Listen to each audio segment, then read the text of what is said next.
Welcome to effect news. ഇതൊരു പ്രൊപ്പഗാൻഡയാണ്. ഈ പ്രൊപ്പഗാൻഡയെ നമ്മുടെ അത് ഞാൻ ഇത് പറയുമ്പോൾ ഒരു കാര്യം കൂടെ പറഞ്ഞ് അവസാനിപ്പിക്കാം. മണിപ്പൂരിലെ കലാപം ഒന്ന് നോക്കണം. പ്രധാനമന്ത്രി 2.5 വർഷം കഴിഞ്ഞാണ് പോകുന്നത്. ആ മണിപ്പൂരിലെ ജനതയ്ക്ക് കണ്ണീരൊപ്പം കഴിഞ്ഞിട്ടില്ല. അവിടെ എല്ലാം വിവേചനമാണ്. ആ മണിപ്പൂരി ജനതയ്ക്ക് കേരളത്തിലാണ് ആശ്രയം കൊടുത്തത്. എത്രയോ മണിപ്പൂരി വന്ന് പഠിച്ചു. കേരള സർക്കാർ അവർക്ക് കൃത്യമായ എല്ലാ സൗകര്യങ്ങളും ഒരുക്കി. എന്തുകൊണ്ടാണ് അത്രയും ദൂരത്തുനിന്ന് ഇവിടെ വരേണ്ടി വരുന്നത്? സമാധാനവും സുരക്ഷയുമുള്ള ഒരു സംസ്ഥാനം ഇതാണ് എന്ന് എവിടെയും മനസ്സിലാകും. ഈ വർഗീയ കലാപങ്ങളൊക്കെ നോർത്ത് ഇന്ത്യയിൽ ഉണ്ടാവുന്നവരല്ല, കേരളത്തിലും കുഞ്ഞു കുഞ്ഞു കലാപങ്ങൾ ഉണ്ടായിട്ടുണ്ട്. കലാപം ഉണ്ടായ 2-ാം ദിവസം തീരും, അല്ലെ പിറ്റേ ദിവസം തീരും. 2.5 വർഷമായിട്ട് കത്തി ആളുന്ന മണിപ്പൂർ അടക്കം, നമ്മൾ കാണ്ടമാലടക്കം, ഗുജറാത്ത് അടക്കം എത്രയോ കലാപങ്ങൾ ഉത്തരേന്ത്യയിൽ ആസൂത്രിതമായി നടന്നു. അതൊക്കെയാണ് കേരളത്തെ ഏറ്റവും കൂടുതൽ ബാധിക്കുക. കേരളത്തോടുള്ള അവഗണനയ്ക്കെതിരെ കേരള ജനത ഇനിയും ഒറ്റക്കെട്ടല്ല എന്ന് ഡൽഹിയിൽ നിൽക്കുന്ന എനിക്ക് പറയേണ്ടി വരും. പോവുകയും അവിടെ മണിപ്പൂരിലെ സ്ഥിതിവിശേഷം എന്താണ് എന്ന് സംബന്ധിച്ച് വിശദീകരിച്ച് പുസ്തകം എഴുതുകയും ചെയ്തിട്ടുള്ള ആളാണ് ജോർജ് കള്ളിവയൽ. സരിത, അതിനെക്കുറിച്ചൊരു കുറച്ചുകൂടി വിശദമാക്കിയാൽ, ഇപ്പോൾ കള്ളിവയൽ പറയുന്നത് മണിപ്പൂരിന് എസ്റ്റാബ്ലിഷ്മെൻറ്റിൻ്റെ വക ഒരു പാക്കേജ് എന്ന് വെച്ചാൽ അവിടെ കലാപം, കേരളത്തിനൊരു പാക്കേജ്, കേരളത്തെ ഒരു ഇസ്ലാമിസ്റ്റ് സംസ്ഥാനം എന്നുള്ള നിലയിൽ ചിത്രീകരിക്കുക. കശ്മീരിനെ സംബന്ധിച്ചിടത്തോളം കശ്മീരിനെ ഏതാണ്ട് 2ആയി ഭാഗിച്ചു, ഇനി ചിലപ്പോൾ 3ആയി ഭാഗിക്കാനുള്ള സാധ്യതയുണ്ട്. പുതിയ സംഘർഷം ലഡാക്കിൽ നടന്നുകൊണ്ടിരിക്കുകയാണ്. ഇപ്പോൾ കലാപങ്ങൾ ഉണ്ടാക്കിക്കൊണ്ടിരിക്കുകയാണ്, നിർമ്മിച്ചുകൊണ്ടിരിക്കുകയാണ് എന്ന തോന്നലാണ് നമുക്കുള്ളത്. അങ്ങനെ വ്യത്യസ്ത മേഖലകളിൽ ഇപ്പം സദ്ദാം ഹുസൈനെതിരായിട്ടുള്ള ഏറ്റവും പ്രധാനപ്പെട്ട ആക്ഷേപം എന്തായിരുന്നു? അദ്ദേഹം മനുഷ്യരെ കൂട്ടത്തോടെ കൊല്ലുന്ന ആയുധങ്ങൾ ഉണ്ടാക്കുന്നു എന്നായിരുന്നു. അല്ലെങ്കിൽ ആ ആയുധങ്ങൾ തന്നെ മനുഷ്യർക്കിടയിൽ വിതറുന്നു എന്നുള്ളതാണ്. യഥാർത്ഥത്തിൽ ഈ തരത്തിലുള്ള കലാപങ്ങൾ ഉണ്ടാക്കി നമ്മുടെ ഭരണകൂടം നമുക്ക് എതിരെ പ്രവർത്തിക്കുന്നുണ്ടോ? വാസ്തവത്തിൽ നമ്മൾ ഇത് സദ്ദാം ഹുസൈൻ, ഹിറ്റ്ലർ തുടങ്ങി പല ആളുകളുമായിട്ടും കമ്പയർ ചെയ്യാവുന്നതാണ്. ചരിത്രം പഠിക്കാൻ. കാരണം അവർ ഉപയോഗിച്ചിരുന്ന ടെക്നിക്സ് വ്യത്യാസമാണെന്നേ ഉള്ളൂ. അന്ന് അത് വളരെ ബ്ലേറ്റൻ്റ് ആയിട്ടാണ് ചെയ്തിരുന്നത്. അതായത് സൈനൈഡ് കൊണ്ട് പോയ്സൺ ചെയ്യുന്നതും, സൈനൈഡ് കൊണ്ട് ഉടൻ വരണം, അല്ലെങ്കിൽ ഗ്യാസ് ചേമ്പർ ഉടൻ വരണം. അർസനിക് വെച്ച് പോയ്സൺ ചെയ്യുന്നത്, അർസനിക് സ്ലോ പോയ്സൺ ആണ്. അതായത് ഒരു ഹെയ്റ്റ് സൃഷ്ടിച്ച്, ഹെയ്റ്റ് മറ്റുള്ള സ്റ്റേറ്റുകളിലെ ആളുകൾക്ക് ഈ സ്റ്റേറ്റിനോടുള്ള ഒരു ഹെയ്റ്റ് എലമെൻ്റ് സൃഷ്ടിക്കുക, അല്ലെങ്കിൽ കമ്മ്യൂണൽ ഡിസാർമണി സൃഷ്ടിക്കുക.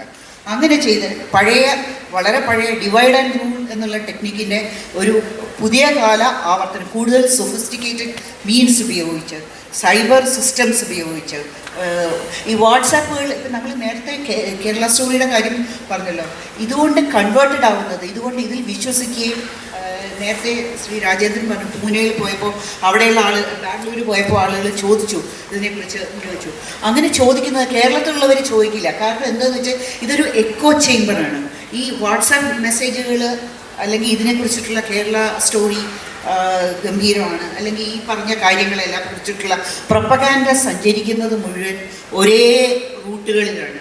അവർ ഓൾറെഡി അതേ ആളുകളെ ഇതേപോലെ നമ്മളിപ്പോൾ ചെയ്യുന്നത് പോലെ preaching to the already people who are converted, അതുപോലെയുള്ളത് അത് ചെയ്യുന്നില്ല. പക്ഷെ അപ്പം നമ്മൾ ആലോചിക്കേണ്ടത്, നമ്മളെ പോലെയുള്ളൊരു കമ്മ്യൂണിറ്റി, ഒരു സെക്യുലർ എന്ന ഫാബ്രിക് ഇപ്പോഴും അവശേഷിച്ചിട്ടുണ്ട് എന്ന് അഭിമാനിക്കുന്ന ഒരു സമൂഹത്തിന് ഈ ഇന്ത്യയിൽ ചുറ്റുമുണ്ടായി വരുന്ന ഈ ഭിന്നിപ്പിക്കുന്ന ശക്തികൾക്കെതിരെ പിടിച്ചു നിൽക്കാൻ എന്ത് മാർഗങ്ങളാണ് ഇനി ആലോചിക്കേണ്ടത് എന്നുള്ളതിനെ കുറിച്ചാണ് നമ്മൾ വാസ്തവം പറഞ്ഞാൽ ഈ വിഷയം നമ്മളെ കൊണ്ടുചെല്ലുന്ന ഒരു ലാർജർ കോണ്ടെക്സ്റ്റ് അതാണ്. അപ്പം അതിനെക്കുറിച്ചിട്ടുള്ള ഒരു കൂട്ടായ ആലോചനകൾക്ക് സമയമായി. നമ്മളൊരു സമൂഹം എന്നുള്ള നിലയിൽ എല്ലാ വിഷയങ്ങളോടും പ്രതികരിക്കുന്നുണ്ടോ എന്നുള്ളതാണ്. നമ്മളെക്കുറിച്ച് മറ്റുള്ളവർ ചിലപ്പോൾ സ്വാഭാവികമായും ഇതൊരു കാലഘട്ടമാണല്ലോ. ഈ കാലഘട്ടത്തിൽ നമ്മൾ അർഹിക്കുന്ന ഭരണാധികാരികളോ നമ്മൾ അർഹിക്കാത്ത ഭരണാധികാരികളോ നമുക്കുണ്ടായെന്ന് വരാം. കാരണം ഒരു രാജ്യം എന്ന നിലയിലാണ് നമ്മൾ ചിന്തിക്കുന്നത്, ഒരു സംസ്ഥാനം എന്നുള്ള നിലയിലല്ല നമ്മൾ ചിന്തിക്കുന്നത് എന്നുള്ളതുകൊണ്ടാണ്. പക്ഷെ ഒരു സംസ്ഥാനം എന്ന നിലയിൽ, നമ്മളൊരു സംസ്കാരം എന്ന നിലയിൽ നമ്മൾ ചിന്തിക്കുന്നുണ്ടോ എന്നുള്ളതും വളരെ പ്രധാനപ്പെട്ട വിഷയമാണ്. അതിൽ വിദ്യാർത്ഥികളുടെ അഭിപ്രായം, വിദ്യാർത്ഥികളുടെ ചോദ്യങ്ങൾ തീർച്ചയായും അനിവാര്യമാണ്. പാർവതി കുറുബാനെയാണ് ഞാൻ ഉദ്ദേശിക്കുന്നത്. ആർ പാർവതി ദേവി മലയാള മാധ്യമ രംഗത്ത് സജീവ സാന്നിധ്യമാണ്. ആർ പാർവതി ദേവിയോട് എനിക്ക് ചോദിക്കാനുള്ളത് വെച്ചാൽ, നേരത്തെ ശ്രീ ജോർജ് കള്ളിവയൽ പറഞ്ഞു മണിപ്പൂരിൽ നിന്നുള്ള ചിലർക്ക് നമ്മൾ അഭയം കൊടുത്തു എന്നുള്ളത്. യഥാർത്ഥത്തിൽ അത് നമ്മുടെ ഒരു രീതിയാണോ? നമ്മൾ ആ നിലയിൽ പലായനം ചെയ്യുന്നവരെ സ്വീകരിക്കാൻ മനസ്സുള്ളവരാണോ? അതോ നമ്മളും ഇന്ത്യയിലെ മറ്റു ഭാഗങ്ങളിലേതുപോലെ മതഭ്രാന്തന്മാരുള്ള സ്ഥലമാണോ? ഇവിടെ സുരക്ഷിതമായ ജീവിതം നമുക്ക് വാഗ്ദാനം ചെയ്യാൻ കഴിയുമോ? പലസ്തീൻ, ഇപ്പോൾ സരിത ചൂണ്ടിക്കാണിച്ചതുപോലെ പല ക്രൂരരായ ഭരണാധികാരികളെക്കുറിച്ചും നമ്മൾ പാഠപുസ്തകങ്ങളിൽ പഠിച്ചിട്ടുണ്ട്, ചരിത്ര പുസ്തകങ്ങളിൽ പഠിച്ചിട്ടുണ്ട്. നമ്മൾ ആ പഠിക്കുന്ന കാലഘട്ടത്തിൽ എന്തായിരുന്നു ചിന്തിച്ചുകൊണ്ടിരുന്നത്? ആ കാലഘട്ടത്തിൽ ജീവിച്ചിരുന്ന മനുഷ്യര് എന്ത് നിലപാടായിരുന്നു എടുത്തിരുന്നത്? പുച്ഛത്തോടു കൂടിയല്ലേ നമ്മൾ ആ കാലഘട്ടത്തെ നോക്കിക്കണ്ടുകൊണ്ടിരുന്നത്, ആ കാലഘട്ടത്തിൽ ജീവിച്ചിരുന്നവരെ നോക്കിക്കണ്ടുകൊണ്ടിരുന്നത്. ഇപ്പോൾ അതിനേക്കാൾ ക്രൂരരായിട്ടുള്ള ഭരണാധികാരികൾ, പ്രത്യേകിച്ച് ഇസ്രായേലിനെ പോലുള്ള ഭരണാധികാരികൾ, അമേരിക്കൻ പ്രസിഡന്റ് ഡൊണാൾഡ് ട്രംപിനെ പോലുള്ള ഭരണാധികാരികൾ ഉള്ളപ്പോൾ നമ്മളെന്താ ചെയ്യുന്നത്? അപ്പോൾ യഥാർത്ഥത്തിൽ വരാനുള്ള തലമുറ നമ്മളെ പുച്ഛത്തോടു കൂടി കാണില്ലേ? ആർ പാർവതി ദേവിക്ക് എന്താണ് പറയാൻ? ഇത് വളരെ ലളിതമായ ഒരു ചോദ്യം ചോദിക്കുകയാണ്. എന്നെ പോലെയുള്ള സാധാരണക്കാരായ വീട്ടമ്മമാർ സാധാരണ സംശയിക്കുന്ന ഒരു കാര്യമാണ്. ഇപ്പോൾ രാജേന്ദ്രൻ ഇവിടെ പറഞ്ഞ ഒരു വളരെ മനോഹരമായ സുന്ദരമായ ഒരു ചിത്രമുണ്ട് കേരളത്തെക്കുറിച്ച്. ഈ പറഞ്ഞതുപോലെ എല്ലാ കുട്ടികളും സ്കൂളിൽ പോകുന്ന, റോഡിൽ കിടന്നുറങ്ങാത്തവരുള്ള, ചേരികളില്ലാത്ത, 5 ലക്ഷം പേർക്ക് വീട് കൊടുത്ത ഒരു സംസ്ഥാനമാണ് കേരളം. പക്ഷേ ഇപ്പോൾ നരേന്ദ്രമോദി എന്തുകൊണ്ട് ചെയ്തു എന്ന് കള്ളിവയൽ വളരെ സീരിയസ് ആയിട്ട് പറഞ്ഞു. നരേന്ദ്രമോദി അത് എന്തുകൊണ്ട് ചെയ്യുന്നു? രാഷ്ട്രീയമാണ്, നമുക്കറിയാം. വീക്ഷണം എന്തുകൊണ്ട് ചെയ്യുന്നു നമുക്കറിയാം. ജന്മഭൂമി എന്തുകൊണ്ട് ചെയ്യുന്നു നമുക്കറിയാം. പക്ഷേ എന്തുകൊണ്ടാണ് ഈ മനോഹരമായ കേരളത്തിൻ്റെ റിയൽ കേരള സ്റ്റോറി നമ്മുടെ മുഖ്യധാരാ മാധ്യമങ്ങളായ മനോരമ, മാതൃഭൂമി, കേരളകൗമുദി, ദീപിക, മംഗളം തുടങ്ങി മുഴുവൻ പത്രങ്ങളും എന്തുകൊണ്ട് അതിൽ പ്രതിഫലിക്കുന്നില്ല? അതെന്താണ്? എന്നോട് സാധാരണ എല്ലാവരും ചോദിക്കും. എനിക്ക് ഉള്ളൊരു സംശയമാണ്. ഇവിടെ ഇരിക്കുന്ന പ്രമുഖരായ പത്രപ്രവർത്തകർക്ക് എന്ത് തോന്നുന്നു? എന്തുകൊണ്ടാണ് നമ്മുടെ മുഖ്യധാര എന്ന് വിളിക്കപ്പെടുന്ന മാധ്യമങ്ങളിൽ ഈ സുന്ദരമായ ചിത്രം കാണാതിരിക്കുന്നത്? ആദ്യം ശ്രീജ, ഈ കൂട്ടത്തിൽ ഏറ്റവും ചെറിയ പ്രവർത്തന പരിചയവും ഒക്കെയുള്ള ഒരാളെന്ന നിലയ്ക്ക് ഞാൻ മനസ്സിലാക്കുന്ന ഉത്തരം വളരെ സിമ്പിളാണ്. എല്ലാ നൈതികതയ്ക്കും അപ്പുറത്താണ് മാർക്കറ്റ് എന്ന യാഥാർത്ഥ്യം എന്നതാണ് ഞാൻ അതിന് കണ്ടെത്തിയ ഉത്തരം. പാർവതി ചേച്ചിയൊക്കെ പോലെ ഞാനും ആലോചിച്ചിട്ടുണ്ട് എന്തുകൊണ്ടാണ് നമുക്കത്. ഈ കഴിഞ്ഞ ദിവസം ഉണ്ടായ ഒരു അനുഭവമാണ്. രാത്രി ഏറെ വൈകി, 9:30 കഴിഞ്ഞിട്ട് ഒരു സുഹൃത്ത് എന്നെ വിളിച്ചു ചോദിച്ചു, എന്താണ് നിങ്ങൾ ഈ ഗാസയിലെ വാർത്തയൊന്നും കൊടുക്കാത്തത്? അപ്പം ഞാൻ പറഞ്ഞു, ഗാസയിലെ വാർത്ത അവിടെ ഈ നടക്കുന്നതൊക്കെ വിഷ്വൽസ് അടക്കം കാണുന്നില്ലേ? ഞങ്ങൾ കാണുന്നുണ്ട്, പിന്നെന്താ നിങ്ങൾ കാണാത്തത്? ഞാൻ പറഞ്ഞു, അത് മലയാളിക്ക് ഒരു പുതുമയല്ലാതെ ആയി കഴിഞ്ഞു. പുതുമ ഇല്ലാത്ത ഒന്നും ഇനി വേണ്ട എന്ന നിലയ്ക്ക് മലയാളി വായനക്കാരും മലയാളി ഓഡിയൻസും മാറി. അത് ആ നിലയ്ക്ക് മതി, അവർക്ക് അതാണ് വേണ്ടത്, അല്ലെങ്കിൽ അവർക്കത് വേണ്ട എന്നൊരു മുൻധാരണയിലേക്ക് ഞാൻ ഉൾപ്പെടുന്ന മാധ്യമങ്ങളും മാറി. അതുകൊണ്ട് പുതുമ എന്താണോ, ഇന്നിപ്പോൾ ഈ വേദിയിലൊരു പൊയ്ക്കാൽ നൃത്തം നടന്നാൽ അതാണ് പുതുമയെന്ന് തോന്നിയാൽ അത് കൊടുക്കും. അപ്പുറത്തുള്ള വളരെ പ്രധാനപ്പെട്ട ഒരു വാർത്ത കണ്ടില്ലെന്ന് നടിക്കാൻ ഒരു മടിയില്ലാത്ത തരത്തിലേക്ക് കേരളത്തിലെ മാധ്യമങ്ങൾ മാറി. ഒറ്റ കാരണം, അത് വിറ്റുപോവുക എന്നതാണെന്നാണ് ഞാൻ മനസ്സിലാക്കുന്നത്. ശ്രീജ, പുതുമയേക്കാൾ കൂടുതൽ കോൺട്രവേഴ്സീസ്, വിവാദങ്ങളാണ് കേരളത്തിൽ വിറ്റ് തിന്നുന്നത്. അതാണ് പ്രശ്നമെന്നാണ് എനിക്ക് തോന്നുന്നത്. ഞാൻ പറയട്ടെ, എൻ്റെ അഭിപ്രായം ഇതിനകത്ത് മാർക്കറ്റിൻ്റെ കാര്യത്തിലുണ്ട്, വിവാദങ്ങളുണ്ട്. പക്ഷേ മാർക്കറ്റ് വിവാദങ്ങൾ അതിനുമെല്ലാം ഉപരി രാഷ്ട്രീയമാണ്. ഞാൻ ഒറ്റ ഉദാഹരണം പറഞ്ഞുതരാം. ഇവിടെ ഒരു അയ്യപ്പ സംഗമം നടന്നുണ്ടോ? സർക്കാർ ഒരു അയ്യപ്പ സംഗമം സംഘടിപ്പിച്ചു. അതിൽ ഒട്ടേറെ വിമർശനങ്ങൾ വന്നു. എല്ലാ വിമർശനങ്ങളും വേണം, വിമർശിക്കാനുള്ള എല്ലാ സ്വാതന്ത്ര്യമുണ്ട്, എല്ലാ സ്വാതന്ത്ര്യമുണ്ട്. സർക്കാർ ഇപ്പോൾ വിമർശിച്ച ആർക്കെങ്കിലും എതിരെ കേസെടുക്കൊന്നും പറഞ്ഞില്ല, അതൊക്കെ അവരുടെ സ്വാതന്ത്ര്യം, വിമർശിക്കണം. അതേസമയത്ത് ഇവിടെ കുംഭമേള നടന്നല്ലോ. കുംഭമേള നടന്നപ്പോൾ കുംഭമേളയ്ക്കെതിരെ വിമർശനാത്മകമായി വാർത്ത കൊടുത്ത എത്ര മാധ്യമങ്ങളുണ്ട്. അവിടെ വലിയ തിക്കുംതിരക്കം കൊണ്ട് കുറേ ആൾക്കാർ മരിച്ചു. അതിന് വിമർശിച്ച എത്ര മാധ്യമങ്ങളുണ്ട്.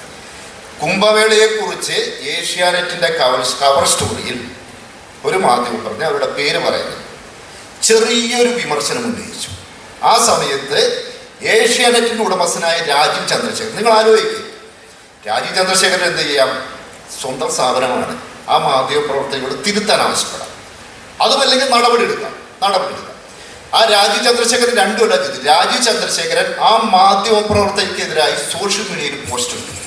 ഒന്ന് ആലോചിക്കുക, എൻ്റെ അറിവ് വെച്ച് മാധ്യമ ചരിത്രത്തിൽ ആദ്യത്തെ സംഭവം ഉണ്ടാവും. ഒരു മാധ്യമ ഉടമസ്ഥൻ സ്വന്തം മാധ്യമ സ്ഥാപനത്തിൽ ഒരു മാധ്യമ പ്രവർത്തകയെ വിമർശിച്ചുകൊണ്ട് സോഷ്യൽ മീഡിയയിൽ പോസ്റ്റ് ഇടാണ്. എന്തിനാ പോസ്റ്റ് ഇട്ടെന്ന് അറിയാം? അതായത് അയാൾ BJPയുടെ സംസ്ഥാന അധ്യക്ഷനാണ്. ഇവിടുത്തെ സൈബർ ആക്രമണങ്ങൾ, സംഘപരിവാറിന്റെ സൈബർ ആക്രമണങ്ങൾ, സൈബർ വേട്ടകൾക്കായിട്ട് ആ മാധ്യമ പ്രവർത്തകർ ഇട്ടുകൊടുക്കുകയാണ്.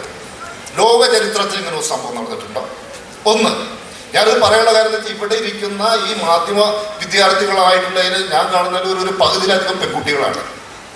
എൻ്റെ സ്ഥാപനത്തിൽ കയറി ന്യൂസ് ഡെസ്കിൽ വന്നു കഴിഞ്ഞാൽ അവിടെ കാണുന്ന ഒരു 80% പെൺകുട്ടികളാണ്. അവിടെയാണ് ഒരു വനിതാ മാധ്യമ പ്രവർത്തകർ, അവരൊരു ഉന്നത സ്ഥാനത്ത് വഹിക്കുന്ന ഒരാളാണ്. ഞാൻ ഇവരുടെ ബ്രോഷർ നോക്കിയപ്പോൾ ആ മാധ്യമ പ്രവർത്തകരെ ഇതിനകത്ത് വിളിച്ചിട്ടുണ്ട്. ഒന്ന്, തീർന്നില്ല. രണ്ട്, ഇപ്പൊ അടുത്ത് അത് ചെയ്ത രാജീവ് ചന്ദ്രശേഖരൻ ഇപ്പൊ അടുത്തുണ്ടായൊരു സംഭവമാണ്. ഇവിടെ കരുവന്നൂർ ബാങ്ക് തട്ടിപ്പ് എന്ന് പറഞ്ഞ് നിങ്ങൾ കുറെ കാലം എല്ലാ മാധ്യമങ്ങളൊക്കെ വാർത്ത കൊടുത്തു. ഓക്കെ, നല്ല കാര്യം, നടപടി എടുത്തിട്ടുണ്ട്.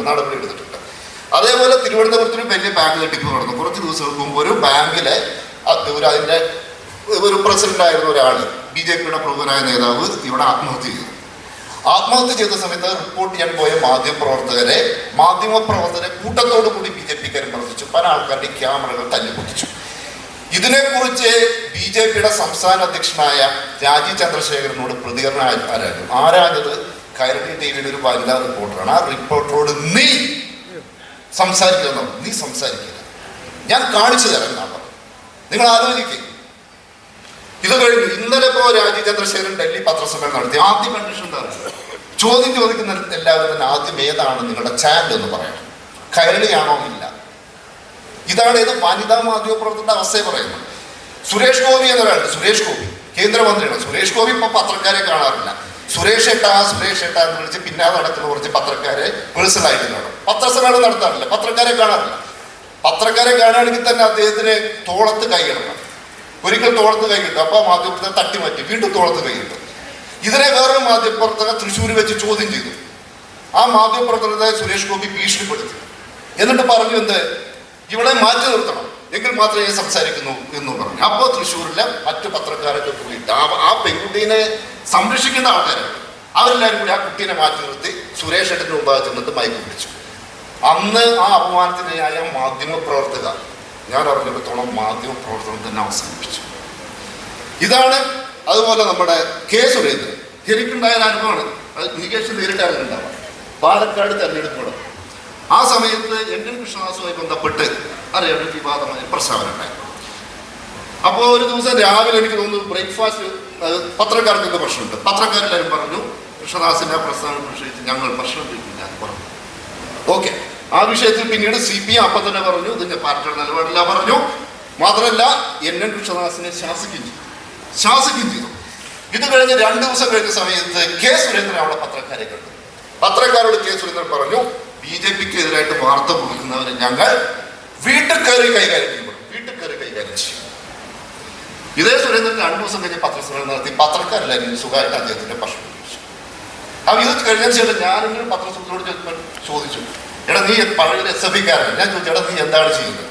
CPMകാരൻ്റെ ഒരു കാര്യം വന്നു കഴിഞ്ഞാൽ നിങ്ങൾ എന്ത് ചെയ്യും? ഭക്ഷണം ബഹിഷ്കരിക്കും. ആ സമയത്ത് വീട്ടിൽ കയറി അടിക്കുന്ന പറഞ്ഞ ആളുടെ എന്ത് ചെയ്യുന്നു, ഭക്ഷണം കഴിക്കാൻ നിങ്ങൾക്ക് യാതൊരു പ്രശ്നമില്ല. അപ്പൊ പറഞ്ഞതെന്താ വെച്ചാൽ പറഞ്ഞത് ശരിയാണ്, പക്ഷേ BJPക്കാരൻ്റെ എന്തെങ്കിലും ഒരു സംഗതി ബഹിഷ്കരിച്ചു കഴിഞ്ഞാൽ എനിക്ക് തിരിച്ചെൻ്റെ ഓഫീസിൽ പോകാൻ പറ്റും. അപ്പോഴേക്കും എൻ്റെ പണി. നമ്മുടെ മാധ്യമ സ്ഥാപനങ്ങൾ, കേരളത്തിലെ മഹാഭൂരിപക്ഷം വരുന്ന മാധ്യമ സ്ഥാപനങ്ങളെയും നേരിട്ടോ അല്ലെങ്കിൽ വളഞ്ഞ വഴിക്കോ ഇന്ന് നിയന്ത്രിക്കുന്നത് സംഘപരിവാറാണ്. ഇതാണ് കേരളം നേരിടുന്ന ഏറ്റവും പ്രധാനപ്പെട്ട വിഷയം. അതിന്റെ ഏറ്റവും വലിയ ഇരകൾ എന്ന് പറഞ്ഞാൽ വനിതാ മാധ്യമപ്രവർത്തകർ. അതാണ് രാജേന്ദ്ര കാര്യത്തിൽ പറയാനുള്ളത്. കൂടുതൽ ചോദ്യങ്ങൾ പ്രതീക്ഷിക്കുന്നുണ്ട്. കുട്ടികളിൽ നിന്നാണ് കൂടുതൽ ചോദ്യങ്ങൾ യഥാർത്ഥത്തിൽ ആഗ്രഹിക്കുന്നത്. പറഞ്ഞോളൂ. സാർ നമസ്കാരം, എൻ്റെ പേര് ആദിൽ എന്നാണ്.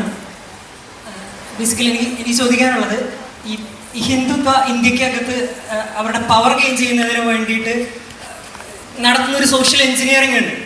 അവർ ക്രിയേറ്റ് ചെയ്യുന്ന ഒരു സ്ട്രക്ചറൽ ബേസ് ഉണ്ട്. അതിനെ കേരളത്തിൻ്റെ രാഷ്ട്രീയ സാംസ്കാരിക പശ്ചാത്തലം എതിർത്ത് നിൽക്കുന്നതിൻ്റെ ഭാഗമായിട്ട് തന്നെയാണ് ഇത്തരത്തിലുള്ള കേരളത്തിനെതിരെ വലിയ മെറ്റാ നറേറ്റീവുകൾ ബിൽഡ് ചെയ്യുന്നതെന്ന് തോന്നുന്നുണ്ട്.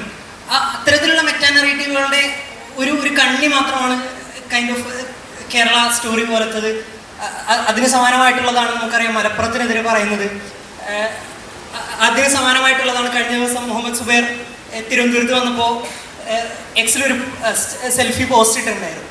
ആ പോസ്റ്റിനെ റീട്വീറ്റ് ചെയ്തത്, അതായത് നോർത്ത് ഇന്ത്യൻ കൗബെൽറ്റിൻ്റെ ഭാഗത്തു നിന്ന് വന്ന റീട്വീറ്റുകളിലൊന്ന്, അതായത് ആ സെൽഫി ഇരിക്കുന്നത് നമ്മുടെ പാളയത്താണ്. പാളയത്തെ മുസ്ലിം പള്ളിയും പാളയം പള്ളിയും അമ്പലവും കാണിച്ചുകൊണ്ടിട്ടുള്ള ഒരു സെൽഫി ആയിരുന്നു. അതിൽ വന്ന ഈ കൗബെൽറ്റിൻ്റെ റീട്വീറ്റ് എന്ന് പറയുന്നത് ഹിന്ദുവിനെ അമ്പലത്തിൻ്റെ പ്രദേശമായിരുന്ന സ്ഥലത്തെ മുസ്ലിം പ്രീണനത്തിന് വേണ്ടി പള്ളി പണിയാൻ വേണ്ടി അനുവദിച്ചു കൊടുത്തു. ഇവിടെ ഒരു മിനി പാകിസ്ഥാൻ സൃഷ്ടിക്കാൻ വേണ്ടിയുള്ള കേരളത്തിൻ്റെ ശ്രമത്തിൻ്റെ ഭാഗമാണ് ഇത് എന്നുള്ള നിലയ്ക്കുള്ള നറേറ്റീവ് ബിൽഡ് ചെയ്യുന്നുണ്ട്. അപ്പോൾ ഇത്തരത്തിലുള്ള ഇതൊരു മെറ്റാ നറേറ്റീവിൻ്റെ ഒരു ചെറിയ ഭാഗം മാത്രമാണ്. അപ്പോൾ ഇത്തരത്തിൽ വലിയ രീതിയിലുള്ള മെറ്റാ നറേറ്റീവുകൾ കേരളത്തിനെതിരെ ഡെവലപ്പായി വരുന്നൊരു സാഹചര്യത്തിൽ അതിനെ ഏറ്റവും ഫലപ്രദമായിട്ട് നേരിടേണ്ടുന്ന മീഡിയ എന്തുമാത്രം അതിൽ ഇടപെടുന്നുണ്ട്. കൈൻഡ് ഓഫ് ഇപ്പോൾ ചിലപ്പോൾ കേരള സ്റ്റോറിക്കെതിരെ നമ്മൾ പറയുന്നുണ്ടാവും. ചിലപ്പോൾ ഈ ഒരു ഇപ്പോൾ മലപ്പുറത്ത് മറ്റേ ആനയുടെ ഇഷ്യൂ ഉണ്ടായിരുന്നു, ബോംബ് പൊട്ടി തെറിച്ചു. ഇതിന് വിരാട് കോഹ്ലി വരെ ഇതിന് കേരളത്തിനെതിരെ കേരളത്തിൻ്റെ ആനിമൽ ക്രൂവാലിറ്റി എന്നൊക്കെ പറഞ്ഞിട്ടുള്ള ട്വീറ്റ് ചെയ്യുന്ന ഒരു സാഹചര്യത്തിലും നമ്മൾ ആ ഇവന്റിനെ അഡ്രസ്സ് ചെയ്യുന്നുണ്ട് എന്നുള്ളതിൻ്റെ അപ്പുറത്തേക്ക് ഹിന്ദുത്വ ക്രിയേറ്റ് ചെയ്യുന്ന ഈ പറയുന്ന മെറ്റാ നറേറ്റീവിനെ സ്ട്രക്ചറലായിട്ട് ഡീൽ ചെയ്യുന്നതിന് വേണ്ടിയിട്ട് ഇവിടുത്തെ രാഷ്ട്രീയ പാർട്ടികളാണെന്നുണ്ടെങ്കിൽ ഇപ്പോൾ നമുക്ക് കോൺഗ്രസിൻ്റെ അവസ്ഥ, കോൺഗ്രസ് മലപ്പുറത്ത് മുസ്ലിം ലീഗിൻ്റെ പതാക ഫ്ലാഗ് പിടിക്കാൻ തന്നെ ബുദ്ധിമുട്ടുന്ന ഒരു സാഹചര്യമാണ്. മീഡിയ ഏത് തരത്തിലാണ് ഇത്തരത്തിൽ സ്ട്രക്ചറലായിട്ട്, ഇപ്പോൾ ശ്രീജേച്ചി സൂചിപ്പിച്ചു, അതായത് കേരളത്തിനകത്തൊരു യൂണിറ്റി ക്രിയേറ്റ് ചെയ്യുന്നതിന് വേണ്ടിയിട്ട് സാധ്യമാക്കുന്നുണ്ട് എന്ന് സൂചിപ്പിച്ചു. അതുപോലെ തന്നെ ശ്രീജേച്ചി സൂചിപ്പിച്ച വേറൊരു കാര്യമാണ് കുട്ടികൾ ഇതിനെ വലിയ രീതിയിൽ അഡ്രസ്സ് ചെയ്യുന്നുണ്ട്. അതേസമയം തന്നെ കഴിഞ്ഞ തലമുറ ഇതിനെ അഡ്രസ്സ് ചെയ്യുന്നില്ല എന്നുള്ളൊരു കാര്യം സൂചിപ്പിച്ചു. എനിക്ക് അതിൽ തോന്നിയിട്ടുള്ള ഒരു അഭിപ്രായം എന്ന് പറയുന്നത്, കഴിഞ്ഞ തലമുറ എന്ന് പറയുന്നത് അടിയന്തരാവസ്ഥയുടെ ബൈ പ്രോഡക്റ്റ് ആയിട്ട് വന്നിട്ടുള്ള ഈ കൈൻഡ് ഓഫ് ഒരു ഡിസിപ്ലിനറി സ്വഭാവമുണ്ട്. സൊസൈറ്റിയിൽ ഇൻജക്ട് ചെയ്യപ്പെട്ട ഒരു ഡിസിപ്ലിനറി സ്വഭാവം, അതിൻ്റെ അത്തരത്തിലുള്ള ഒരു ഡിസിപ്ലിനറി സ്വഭാവത്തിന്റെ ഭാഗമായിട്ട് വളർന്നു വന്നൊരു തലമുറയാണ് കഴിഞ്ഞൊരു ജനറേഷൻ. പക്ഷെ ഈ ഒരു കാലഘട്ടത്തിലേക്ക് വരുമ്പോൾ നമ്മൾ അതിൽ നിന്ന് പൊട്ടി ചെറിഞ്ഞുകൊണ്ട് കുറച്ചുകൂടെ പ്രൊട്ടസ്റ്റുകളെ വലിയ രീതിയിൽ നോക്കിക്കാണുന്ന, അല്ലെങ്കിൽ കുറച്ചും കൂടെ ഈ പറയുന്ന ഡിസിപ്ലിൻ ഇല്ലാത്ത എന്ന് തന്നെ ഞങ്ങൾക്ക് പറയാൻ പറയും, അത്തരത്തിൽ ഡിസിപ്ലിൻ ഇല്ലാത്ത ഒരു കൈൻഡ് ഓഫ് ജനറേഷൻ ഡെവലപ്പായി വരുന്നതുകൊണ്ട് തന്നെ നമ്മൾ ആ വിഷയത്തെ കുറച്ചും കൂടെ ഈ പറയുന്ന വലിയ രീതിയിൽ അഡ്രസ് ചെയ്യാനായിട്ട് ശ്രമിക്കുന്നുണ്ട് എന്ന് തോന്നിയിട്ടുണ്ട്. പക്ഷെ അതേസമയം തന്നെ ഇപ്പോൾ എൻ്റെ കുറച്ചധികം സുഹൃത്തുക്കൾ നോർത്ത് ഇന്ത്യ, ഇപ്പോൾ സെൻട്രൽ യൂണിവേഴ്സിറ്റിയിലൊക്കെ പഠിക്കുന്ന ഒരു കുട്ടികളെ സംബന്ധിച്ചിടത്തോളം ഈ പറയുന്ന ഈ നോർത്ത് ഇന്ത്യൻ കൗ ബെൽറ്റ് ഒരു ചെറിയ ബെൽറ്റ് ആണെങ്കിൽ കൂടി ഇവർ ക്രിയേറ്റ് ചെയ്യുന്ന ഈ മെറ്റാ നറേറ്റീവിൻ്റെ ഇമ്പാക്റ്റുകൾ കേരളത്തെ പറ്റി ഒന്നും അറിയാത്ത കുട്ടികളിൽ വരെ അല്ലെങ്കിൽ ആളുകളിൽ വരെ എഫക്റ്റ് ആവുന്നുണ്ട്. അവർ ആ രീതിയിൽ കേരളത്തെ അഡ്രസ്സ് ചെയ്യുന്നുണ്ട്, ആ രീതിയിൽ മലയാളികളെ അഡ്രസ്സ് ചെയ്യുന്നുണ്ട്. പക്ഷേ ഫലപ്രദമായിട്ടുള്ള ഒരു റെസിസ്റ്റൻസ് അല്ലെങ്കിൽ കൈൻഡ് ഓഫ് എന്താ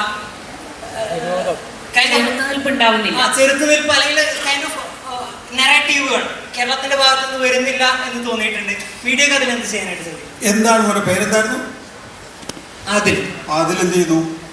ഞാൻ കൈരളിയിൽ ട്രെയിനായിട്ട് വർക്ക് ചെയ്യും. വളരെ പ്രധാനപ്പെട്ടവും പ്രസക്തവുമായിട്ടുള്ള ചോദ്യം. അഭിനന്ദനങ്ങൾ. ആദ്യം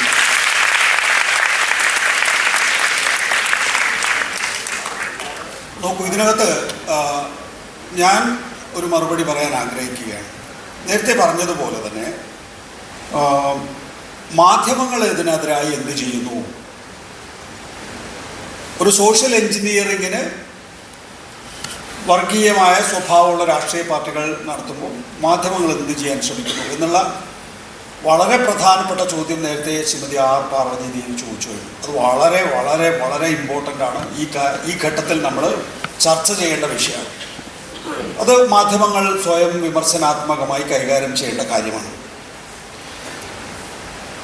മാധ്യമങ്ങൾ ഒന്നും ചെയ്യുന്നില്ല എന്ന് മാത്രമല്ല, ഈ തരത്തിലുള്ള ഒരു നറേറ്റീവ് സൃഷ്ടിക്കാനുള്ള ബോധപൂർവമായിട്ടുള്ള ശ്രമം മാധ്യമങ്ങളെ കൊണ്ടുകൂടി ചെയ്യിക്കുന്നു എന്നാണ് ആർ പാർവതി ചോദിച്ച ചോദ്യത്തിൽ ഒളിപ്പിച്ചു വച്ചിരിക്കുന്ന ആർ പാർവതിയുടെ ഉത്തരം എന്ന് പറയുന്നത്. ഞാൻ അതിനോട് യോജിക്കുകയും ചെയ്യുന്ന ആളാണ്.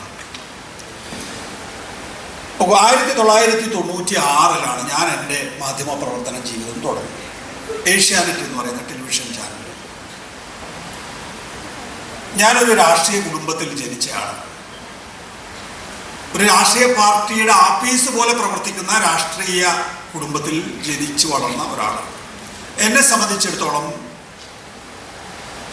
രാഷ്ട്രീയ പ്രവർത്തനത്തിൽ തുടരുക എന്നുള്ളതായിരുന്നു സ്വാഭാവികമായും എന്നിൽ നിന്ന് എൻ്റെ കൂട്ടുകാർ, എൻ്റെ കുടുംബം ഒക്കെ പ്രതീക്ഷിച്ചിട്ടുണ്ടാവുക. പക്ഷെ 90കളിൽ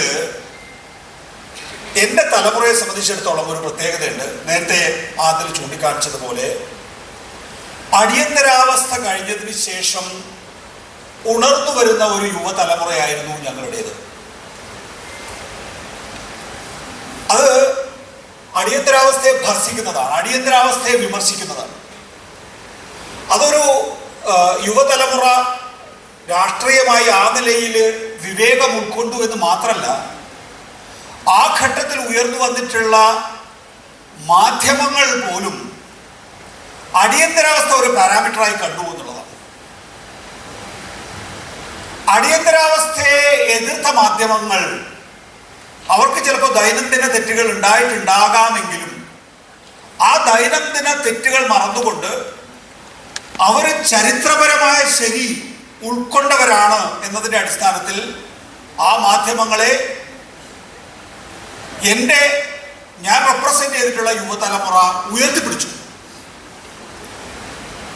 ദൈനംദിന ശരികൾ ചെയ്യുന്ന മാധ്യമങ്ങളാണെങ്കിൽ തന്നെയും അവർ അടിയന്തരാവസ്ഥയ്ക്ക് ഒപ്പം നിന്നവരാണെങ്കിൽ അവർ തുടർച്ചയായി നമ്മൾ മലബാറിലെ ഭാഷയിൽ പറഞ്ഞാൽ കലമ്പിക്കൊണ്ടിരുന്നു.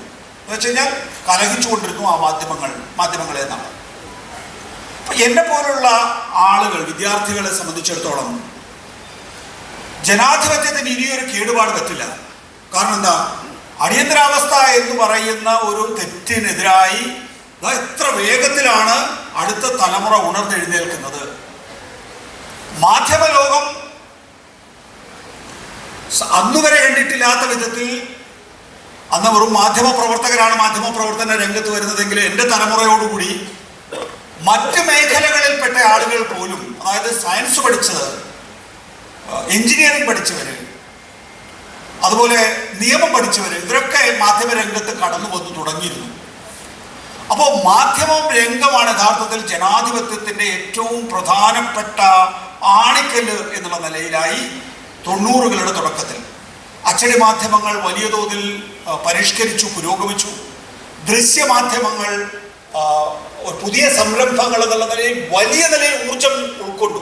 ഓരോ ന്യൂസ് മുറികളും 24 മണിക്കൂർ പ്രവർത്തിക്കുന്നു എന്ന് മാത്രമല്ല, സമൂഹത്തിലെ ഓരോ ചലനവും യഥാർത്ഥത്തിൽ ഈ ന്യൂസ് മുറികൾ ഉൾക്കൊണ്ടു. വളരെ വൈബ്രന്റ് ആയിട്ടുള്ള ന്യൂസ് മുറികൾ ടെലിവിഷൻ ചാനലുകൾക്ക് ഉണ്ടായി എന്നതാണ്. ഇവിടെ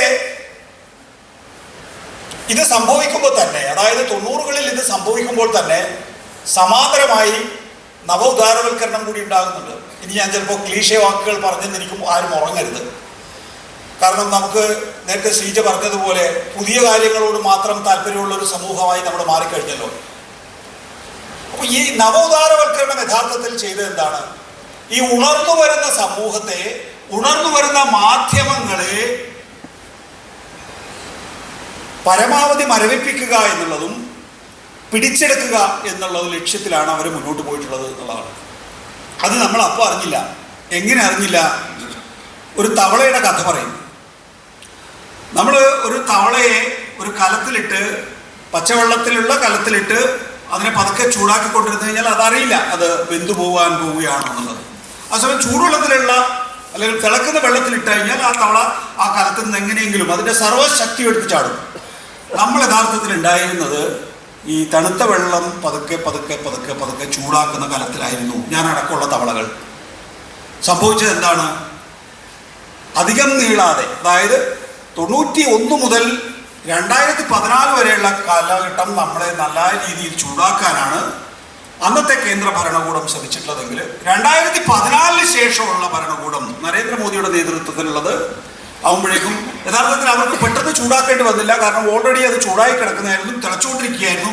ആ തിളച്ചുകൊണ്ടിരിക്കുന്നത് അതേ നിലയിൽ തന്നെ ഉപയോഗിക്കാൻ സാധിച്ചു എന്നുള്ളതാണ്.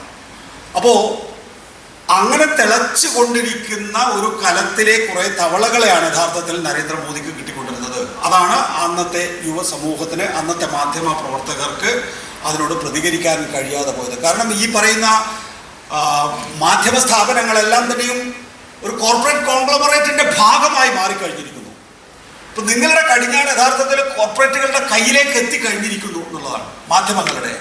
ഇപ്പോൾ കോർപ്പറേറ്റുകളെ സംബന്ധിച്ചിടത്തോളം അവർ നവോദാരവൽക്കരണ കാലഘട്ടത്തിൽ തന്നെ ഇതിന്റെ ഭാഗമാണെങ്കിൽ തന്നെയും മാധ്യമ സ്ഥാപനം കൂടി ലാഭകരമാകുന്ന വിധത്തിൽ പ്രവർത്തിക്കണം എന്നുള്ളത് കൊണ്ട് കോർപ്പറേറ്റുകൾ ആ കടിഞ്ഞാണ് ഒന്ന് അയച്ചു തരുമായിരുന്നു 91 മുതൽ 2014 വരെയുള്ള കാലഘട്ടത്തിൽ. 2014 ശേഷം പക്ഷെ അങ്ങനെ അയക്കേണ്ട കാര്യമില്ല. കാരണം ഈ കോൺഗ്ലോമറേറ്റിന്റെ ഭാഗമായിട്ടുള്ള മാധ്യമങ്ങൾ ലാഭകരമായിട്ടില്ലെങ്കിലും കുഴപ്പമില്ല. കേന്ദ്ര ഭരണകൂടത്തിന്റെ ഇച്ഛയ്ക്കനുസരിച്ച് പ്രവർത്തിക്കുകയാണ് എങ്കിൽ നയപരമായ തീരുമാനങ്ങൾ ഈ പറയുന്ന കോർപ്പറേറ്റുകൾക്ക് അനുകൂലമാക്കുകയും നിങ്ങൾക്ക് മാധ്യമങ്ങളുടെ ലാഭമില്ലാതെ കൊള്ളലാഭം നേടാൻ കഴിയുന്ന വിധത്തിൽ ഇന്ത്യൻ സമ്പദ്ഘടന മാറ്റി നൽകുകയും ചെയ്തു എന്നുള്ളതാണ്. ചുരുക്കത്തിൽ പറഞ്ഞു കഴിഞ്ഞാൽ 1970-കളിൽ അടിയന്തരാവസ്ഥ എന്ന് പറയുന്ന ഭരണഘടനയെ മരവിപ്പിക്കുന്ന കാര്യത്തെക്കാൾ വലിയ ആഘാതം യഥാർത്ഥത്തിൽ ഭരണഘടനയ്ക്ക് 2014 മുതൽ സംഭവിക്കുമ്പോൾ, ജനാധിപത്യത്തിന് 2014 മുതൽ സംഭവിക്കുമ്പോൾ നമ്മൾ കാണേണ്ടത് ഈ അടിയന്തരാവസ്ഥയുടെ തെറ്റുകൾ മനസ്സിലാക്കി അതിനെതിരെ പ്രതികരിക്കാൻ തുടങ്ങിയ സമൂഹത്തെ മയക്കുകയും ആ ഘട്ടത്തിൽ വലിയ രീതിയിൽ പുനരുജ്ജീവിപ്പിക്കപ്പെട്ട മാധ്യമ മേഖലയെ ഈ കോർപ്പറേറ്റ് കോൺഗ്ലോമറേറ്റിന്റെ ഭാഗമായി അതിനെ നിശ്ചലമാക്കുകയും ചെയ്തതാണ് യഥാർത്ഥത്തിൽ നമ്മൾ 2014 മുതൽ 2025 ഇന്നു വരെയുള്ള കാലഘട്ടത്തിൽ കാണുന്നത് എന്നുള്ളതാണ്. അപ്പോൾ അതിൽ ചോദിച്ച ചോദ്യത്തിലേക്ക് തിരികെ വന്നാൽ നോക്കൂ, നമ്മൾ വളരെ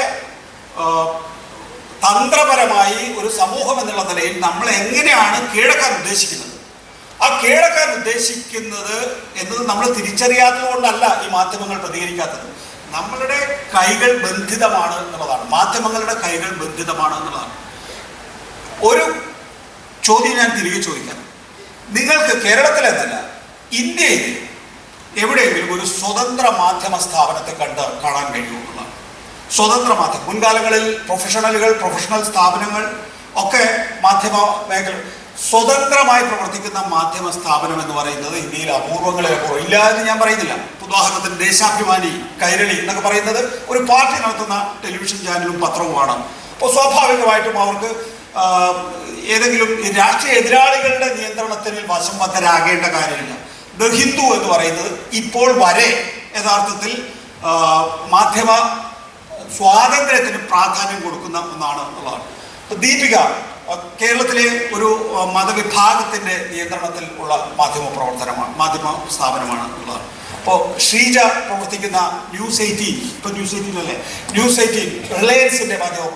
നമുക്ക് ഓരോന്നിനെയും കൃത്യമായി വിവരിച്ച് പറയാം. അപ്പൊ ഇതില് നിങ്ങളൊരു ഉത്തരവാദിത്തം ഏൽപ്പിക്കുമ്പോൾ, അതായത് നേരത്തെ പറഞ്ഞതുപോലെ ഇതിനെതിരെ പ്രവർത്തിക്കാൻ കഴിയുന്നുണ്ടോ എന്നുള്ള ഉത്തരവാദിത്തം ഏൽപ്പിക്കുമ്പോൾ ആ ഉത്തരവാദിത്തം നിർവഹിക്കലല്ല, അതത് സമൂഹത്തെ മുന്നോട്ട് കൊണ്ടുപോവുക എന്നതിലേക്ക് ഈ മാധ്യമ സ്ഥാപനങ്ങൾ ചുരുങ്ങിയിരിക്കുന്നു എന്നുള്ളതാണ് യാഥാർത്ഥ്യം. ഇതിന് എന്താണ് ഇനി ഭാവി എന്ന് ചോദിച്ചു കഴിഞ്ഞാൽ, അടിയന്തരാവസ്ഥയെ അതിജീവിച്ചതുപോലെ നമ്മൾ ഈ പറയുന്ന ഏകമത ജീവിതം അല്ലെങ്കിൽ ഏകമത രാഷ്ട്രീയം ഉണ്ടല്ലോ, ആ രാഷ്ട്രീയത്തെയും നമ്മൾ അതിജീവിക്കുന്ന കാലഘട്ടം വരുമായിരിക്കും. പക്ഷെ ആ കാലഘട്ടത്തിലാണ് നമ്മൾ ജീവിക്കുന്നത് എന്നുള്ളതാണ് എനിക്ക് അതിന് മറുപടിയായി പറയുന്നത്. പക്ഷെ എനിക്കത് നികേഷ് അത് ഇത്രയും വിസ്തരിച്ച് പറഞ്ഞപ്പോൾ എനിക്ക് ഓർമ്മ വന്നത്, ഒരുപക്ഷെ ചിലർക്കെങ്കിലും ഇവിടെ ഇരിക്കുന്ന അധികം ആളുകളും ആ സമയത്ത് ജനിച്ചിട്ടില്ലാത്തവരാണ്. എന്തായാലും ഈ ലിബറലൈസേഷനെ പറ്റി പറഞ്ഞല്ലോ, ലിബറലൈസേഷൻ കാലത്ത് ഉണ്ടായ ഒരു കോർപ്പറേറ്റ് സ്ട്രക്ചർ ന്യൂസ് പേപ്പറുകൾക്കും ഒക്കെ ഉണ്ടായതാണ് അത് നമ്മുടെ ആ പ്രഹരം കൂടുതൽ കടുപ്പമാക്കിയത് എന്നുള്ള മട്ടിൽ എന്ന് പറഞ്ഞല്ലോ. അത് പറഞ്ഞപ്പോൾ എനിക്ക് ഓർമ്മ വന്നത് 91 ഒരു സൺഡേ പേപ്പർ, സൺഡേ മാസിക, സൺഡേ എന്നൊരു മാഗസിൻ ഉണ്ടായിരുന്നു, ന്യൂസ് മാഗസിൻ ഉണ്ടായിരുന്നു. ആ ന്യൂസ് മാഗസിൻ്റെ കവർ ഈ പരസ്യം വന്ന് ന്യൂസിനെ കീഴടക്കിയതിനെ കുറിച്ചിട്ടുള്ള ഒരു കവർ പേജ് ഉണ്ടായിരുന്നു. അന്ന് ടൈപ്പ് റൈറ്ററാണല്ലോ നമ്മുടെ ആ ഈ കമ്പേനയും കഴിയുന്ന ടൈപ്പ് റൈറ്റർ, കമ്പ്യൂട്ടർ എത്തിയിട്ടില്ല. ടൈപ്പ് റൈറ്ററിനെ ടൈ വെച്ച് മുറുക്കി കെട്ടിയിരിക്കുന്നതായിരുന്നു ഇതിൻ്റെ കവർ. അതുപോലെ ഇന്നിപ്പോൾ വാസ്തവം പറഞ്ഞാൽ ഇന്നിപ്പോൾ നമ്മുടെ മീഡിയയുടെ അതുപോലെ കമ്പ്യൂട്ടറിൻ്റെ കീബോർഡ്, ഇപ്പോൾ നമ്മൾ കീബോർഡ് വാരിയേഴ്സ് ആണ് എല്ലാവരും. കീബോർഡുകളെ ഇപ്പോൾ എന്തായിരിക്കാം, ചിലപ്പോൾ ഈ ഭാരത് മാതയുടെ പടമുള്ള ഫ്ലാഗ് വെച്ച് കെട്ടിയിരിക്കുന്നത് പോലെയോ അങ്ങനെയുള്ള ഒരു വിഷ്വലായിരിക്കണം ഇതിന് പകരമായിട്ട് വരുന്നത്. ഞാൻ ഈ പറഞ്ഞ കാര്യങ്ങളൊന്ന് കണ്ടൻസ് ചെയ്ത് വെച്ചു. നേരത്തെ രാജേന്ദ്രൻ പറഞ്ഞല്ലോ, ധ്രുവ് റാഠി എന്ന് പറയുന്ന ഒരു സോഷ്യൽ മീഡിയ ആക്ടിവിസ്റ്റിനെ കുറിച്ച്. ധ്രുവ് റാഠി ഏതെങ്കിലും ഒരു ടെലിവിഷൻ ചാനലിലോ അല്ലെങ്കിൽ ഏതെങ്കിലും ഒരു മാധ്യമ സ്ഥാപനത്തിലോ ധ്രുവ് റാഠി എന്ന് പറയുന്നതേ നമ്മൾ വെറും ധ്രുവ് റാഠിയെ കാണണ്ട, ധ്രുവ് റാഠിമാരുണ്ടാകുന്നുണ്ട് എന്നുള്ളതാണ്. എല്ലാത്തിനെയും വെല്ലുവിളിക്കാൻ ഈ ധ്രുവ് റാഠിമാർക്ക് സാധിക്കുന്നു എന്ന് പറയുമ്പോൾ, ഞാൻ നേരത്തെ പാർവതി ദേവിയോട് ചോദിച്ച ചോദ്യമുണ്ട്. ഒരു ഇസ്രായേലിൻ്റെ കടന്നാക്രമണത്തെ നമുക്ക് എത്ര കണ്ട് മാധ്യമങ്ങളിലൂടെ വിമർശിക്കാൻ സാധിക്കുന്നുണ്ട്? അല്ലെങ്കിൽ നമ്മൾ തന്നെ ഇപ്പോൾ ഒരു ബ്രോഡ്കാസ്റ്ററായി മാറിയിട്ടുണ്ടല്ലോ സാമൂഹ്യ മാധ്യമത്തിൻ്റെ ഉൽപ്പത്തിയോടുകൂടി. നമുക്ക് എത്ര കണ്ട് ഇതിനെതിരെ പ്രതികരിക്കാൻ സാധിച്ചിട്ട്? എന്തുകൊണ്ടാണ് നിങ്ങൾ ശ്രീജയോട് ചോദിക്കുന്നത്? നിങ്ങൾ എന്തിനാണ് ശ്രീജയോട് ചോദിക്കേണ്ട കാര്യം? നിങ്ങൾ എന്തിനാണ് ജോർജ് കള്ളിവയലിനോട് ചോദിക്കേണ്ട കാര്യം? സരിതയോട്, നികേഷിനോട്, രാജേന്ദ്രനോട് ചോദിക്കേണ്ട കാര്യം? നിങ്ങളുടെ കയ്യിൽ ഒരു ബ്രോഡ്കാസ്റ്റിലെ ഇവർ നടത്തുന്ന ടെലിവിഷൻ ചാനലിന്റെ ആസ്തി എന്ന് പറയുന്നത് 50 കോടിയാണ്. വെറും 50 കോടി. ഏറ്റവും ഒടുവിൽ ഒരു സാമൂഹ്യ മാധ്യമം ക്രയവിക്രയം ചെയ്തിട്ടുള്ളത് എക്സ്, അതായത് ട്വിറ്റർ എക്സ് ആയി മാറിയതാണ്. 3.74 lakh crore ആണ് അതിന്റെ ആസ്തി എന്ന് പറയുന്നത്. അത്ര ആസ്തിയുള്ള അതൊരു മൈക്രോ ബ്ലോഗറിന് 3.74 lakh crore ആണെങ്കിൽ എന്തായിരിക്കും ഇൻസ്റ്റാഗ്രാമിന്റെയും എന്തായിരിക്കും ഫേസ്ബുക്കിന്റെ ഒക്കെ? അപ്പൊ നമ്മൾ പറയും അൽഗോരിതം, അതിനനുസരിച്ച് ആൽഗോരിതത്തിലാണ് ധ്രുവ് റാഠി പ്രവർത്തിക്കുന്നത്, രവീഷ് കുമാർ പ്രവർത്തിക്കുന്നത്, പരംജോയ് പ്രവർത്തിക്കുന്നത്. അപ്പൊ നമുക്ക് അതിന് ശേഷിയില്ല എങ്കിൽ നമ്മളെ സമൂഹം വല്ലാത്ത രീതിയിൽ കുറ്റപ്പെടുത്തും എന്നാണ് എനിക്ക് അക്കാര്യത്തിൽ പറയാനുള്ളത്. നോക്കൂ, നമ്മളെ ഏറ്റവും ബാധിക്കുന്ന വിഷയം നിരവധിയായി നമുക്ക് ദേശീയ തലത്തിലുണ്ട്, നമുക്ക് അന്തർദേശീയ തലത്തിലുണ്ട്. നിങ്ങളാണ് അതിനോട് പ്രതികരിക്കേണ്ടത്, നിങ്ങളാണ് നിങ്ങളുടെ കീബോർഡുകൾ കീഴടക്കേണ്ടത്, നിങ്ങളാണ് നിങ്ങളുടെ മൊബൈൽ ഫോണുകളും നിങ്ങളുടെ ലാപ്ടോപ്പുകളും നിങ്ങളുടെ ഡെസ്ക്ടോപ്പുകളും എടുക്കേണ്ടത്. മറ്റാരും ഇനി അത് നേരത്തെ ആദിൽ ചോദിച്ച ചോദ്യത്തിന് ആദിൽ എന്ത് ചെയ്യുന്നു? ഇവിടെ എനിക്ക് ഈ കേരളത്തിൽ മാത്രം കാണാൻ കഴിയുന്ന രീതിയിൽ കുറേ തട്ടമണിഞ്ഞ പെൺകുട്ടികളുണ്ട്, കുറേ തട്ടമണിയാത്ത പെൺകുട്ടികളുണ്ട്, കുറേ കുറിയിട്ട പെൺകുട്ടികളുണ്ട്, കുറേ കുറിയിടാത്ത പെൺകുട്ടികളുണ്ട്, കുരിശു വരച്ച പെൺകുട്ടികളുണ്ടാവും, ആൺകുട്ടികളുണ്ടാവും. നമുക്കിതാ തോളോട് തോൾ ചേർന്ന് നിൽക്കാനുള്ള ജീവിതം നമ്മുടെ ഇവിടുത്തെ പ്രാദേശിക ഭരണാധികാരികൾ തൽക്കാലം നമുക്ക് അനുവദിച്ചിട്ടുണ്ട്. നാളെ അത് മാറാം. ആ മാറുന്ന കാലഘട്ടത്തിനുള്ളിൽ നമ്മൾ പ്രതികരിക്കാൻ തയ്യാറായിട്ടില്ലെങ്കിൽ നമ്മളെ എവിടെയോ ഏതോ ഇരുട്ടറകളിലേക്ക് നമ്മളെ പിടിച്ചുകൊണ്ടുപോകാൻ പോകണം. കൂടുതൽ ചോദ്യങ്ങൾ. കോളേജിലെ 3rd year BMC വിദ്യാർത്ഥിനിയാണ്. അപ്പോൾ എനിക്ക് ചോദിക്കാനുള്ളതെന്ന് വെച്ചാൽ, നേരത്തെ പറഞ്ഞു കേരളം ഒരു അവഗണിക്കപ്പെട്ട സ്റ്റേറ്റ് ആണെന്ന്. അപ്പോൾ അത് ഇതുവരെ എന്നല്ല, BJP ഗവൺമെൻറ് വരാത്തത് കൊണ്ടാണോ, അതോ ഇനി ആ BJP ഗവൺമെൻറ് കേരളത്തിൽ വന്നാൽ ആ കേരളത്തിൻ്റെ ഒരു ഇമേജ് മാറുമോ? BJP സർക്കാർ കേരളത്തിൽ അധികാരത്തിൽ വരികയാണെങ്കിൽ കേരളത്തിന്റെ ഘടന മാറുമോ? ജോർജ് കള്ളിവയൽ. എൻ്റെ അഭിപ്രായത്തിൽ ഉടനെ വരാൻ പോകുന്നില്ല. അത് നമ്മൾ കിടക്കട്ടെ. കാരണം നമ്മുടെ കേരള ജനതയെ കുറിച്ച് പറഞ്ഞപ്പോൾ ഞങ്ങൾ കാര്യങ്ങൾ പറയണം. കഴിഞ്ഞ 31-ാം തീയതി ഡൽഹി യൂണിവേഴ്സിറ്റിയിലെ ഒരു 11 കുട്ടികൾ, അതിനകത്ത് 10 പേരും പെൺകുട്ടികളായിരുന്നു, ഞാനുമായി ഒന്ന് കാണണമെന്ന് പറഞ്ഞ് എൻ്റെ മകനോടൊപ്പം എൻ്റെ വീട്ടിൽ വന്നിരുന്നു. അവരൊരു 5-8 മണിക്കൂർ അവിടെ കിടന്ന പിറ്റേ ദിവസമായി. ഞാൻ അവരെക്കുറിച്ചൊക്കെ അവരെല്ലാവരും തന്നെ ഹിന്ദുക്കളും നോർത്ത് ഇന്ത്യൻസും ആയിരുന്നു. ഒരു സൗത്ത് ഇന്ത്യൻ പോലും ഇല്ല, എൻ്റെ മകനല്ലാതെ. ഞാൻ അവരുമായി മണിക്കൂറുകൾ സംവദിച്ചു കഴിഞ്ഞപ്പോഴാണ് എനിക്ക് മനസ്സിലാകുന്നത് നമുക്ക് ഈ രാജ്യത്തെക്കുറിച്ച് വലിയ പ്രതീക്ഷയുണ്ട്, പ്രതീക്ഷിക്കാൻ വകയുണ്ട് നിങ്ങളിൽ ഓരോരുത്തരും. കാരണം വരും തലമുറ നമ്മൾ വെറും അടിമകളല്ല. ഈ പുതിയ തലമുറയിൽ അവർക്ക് നരേന്ദ്രമോദിയുടെ അല്ലെ അവരെടുക്കുന്ന ഫാസിസത്തിൻ്റെ ആ ഒരു ഒരു ഒരു ഭീഷണി, വെല്ലുവിളി അവർക്ക് കേരളത്തെക്കുറിച്ച് വലിയ പ്രതീക്ഷകളാണുള്ളത്. അവർ പറഞ്ഞു കേരളത്തെക്കുറിച്ച് വലിയ പ്രൊപ്പഗാൻഡ. ഇദ്ദേഹം പറഞ്ഞ പോലെ ഞങ്ങൾ നേപ്പാളിൽ ചെന്നപ്പോൾ, ഞാനും രാജേന്ദ്രനൊക്കെ കഴിഞ്ഞ വർഷം നേപ്പാളിൽ ഒരാഴ്ച ഒരു വർക്ക്ഷോപ്പിന് പോയിരുന്നു. അവിടെ വെച്ചും ഇതെന്നോട് ചോദിച്ചിട്ടുണ്ട്. പാകിസ്ഥാനിൽ നിന്ന് വന്നവർ ചോദിച്ചിട്ടുണ്ട് കേരളത്തിലെ ഈ മതം മാറ്റത്തെക്കുറിച്ച്. അപ്പം ഞാൻ പറഞ്ഞു ഈ മതം മാറ്റം ഇതൊക്കെ ഇതൊരു പ്രൊപ്പഗാൻഡയുടെ ഭാഗമാണ്. നോർത്ത് ഇന്ത്യ വരുമ്പോൾ അവിടെ ക്രിസ്ത്യൻ കൺവേർഷനെ കുറിച്ചാണ് പറയുന്നത്, കേരളത്തിൽ വരുമ്പോൾ മുസ്ലിം കൺവേർഷനെ കുറിച്ചാണ് പറയുന്നത്. ഇവിടെ ക്രിസ്ത്യൻ കൺവേർഷൻ നമുക്കറിയാം 2.7% ഉണ്ടായിരുന്ന ക്രിസ്ത്യാനികൾ 2.3 കുറഞ്ഞു. അപ്പോഴും ലക്ഷക്കണക്കിന് ജനങ്ങളുടെ ജനസംഖ്യയിൽ കുറവുണ്ടാകുമ്പോഴും അത് പഞ്ചാബിൽ ചെല്ലുമ്പം സിഖുകാർക്കെതിരെയാണ്. ഇതിനെല്ലാം ഒരു രാഷ്ട്രീയ അജണ്ടയുണ്ട്. ആ രാഷ്ട്രീയ അജണ്ടയെ മനസ്സിലാക്കാൻ വിവേകമുള്ള, നമ്മൾ പറയുന്ന ഈ നിർമ്മിത ബുദ്ധിയേക്കാൾ AI വിവേകമുള്ള പക്വതയുള്ള ഒരു യുവതലമുറയിലാണ് എൻ്റെ പ്രതീക്ഷ. അതുകൊണ്ട് എനിക്ക് ഒരു ഭയപ്പാടുമില്ല.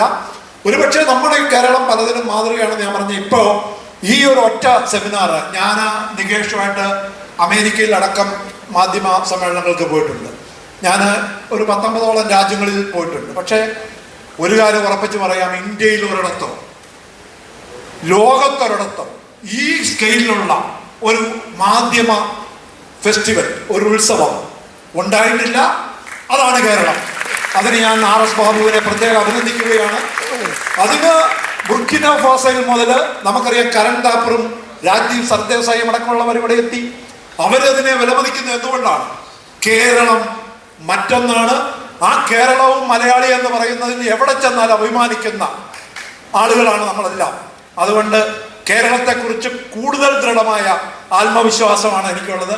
ചെറിയ മുഴുക്കുത്തുകളും ചെറിയ പ്രശ്നങ്ങളും ചെറിയ കുഴപ്പങ്ങളൊക്കെ നമുക്കുമുണ്ട്. നമുക്കത് അതുള്ളത് കൊണ്ടാണ് നമുക്ക് കൂടുതൽ തിരുത്താൻ കഴിയുക എന്ന് ഞാൻ വിശ്വസിക്കുന്നു.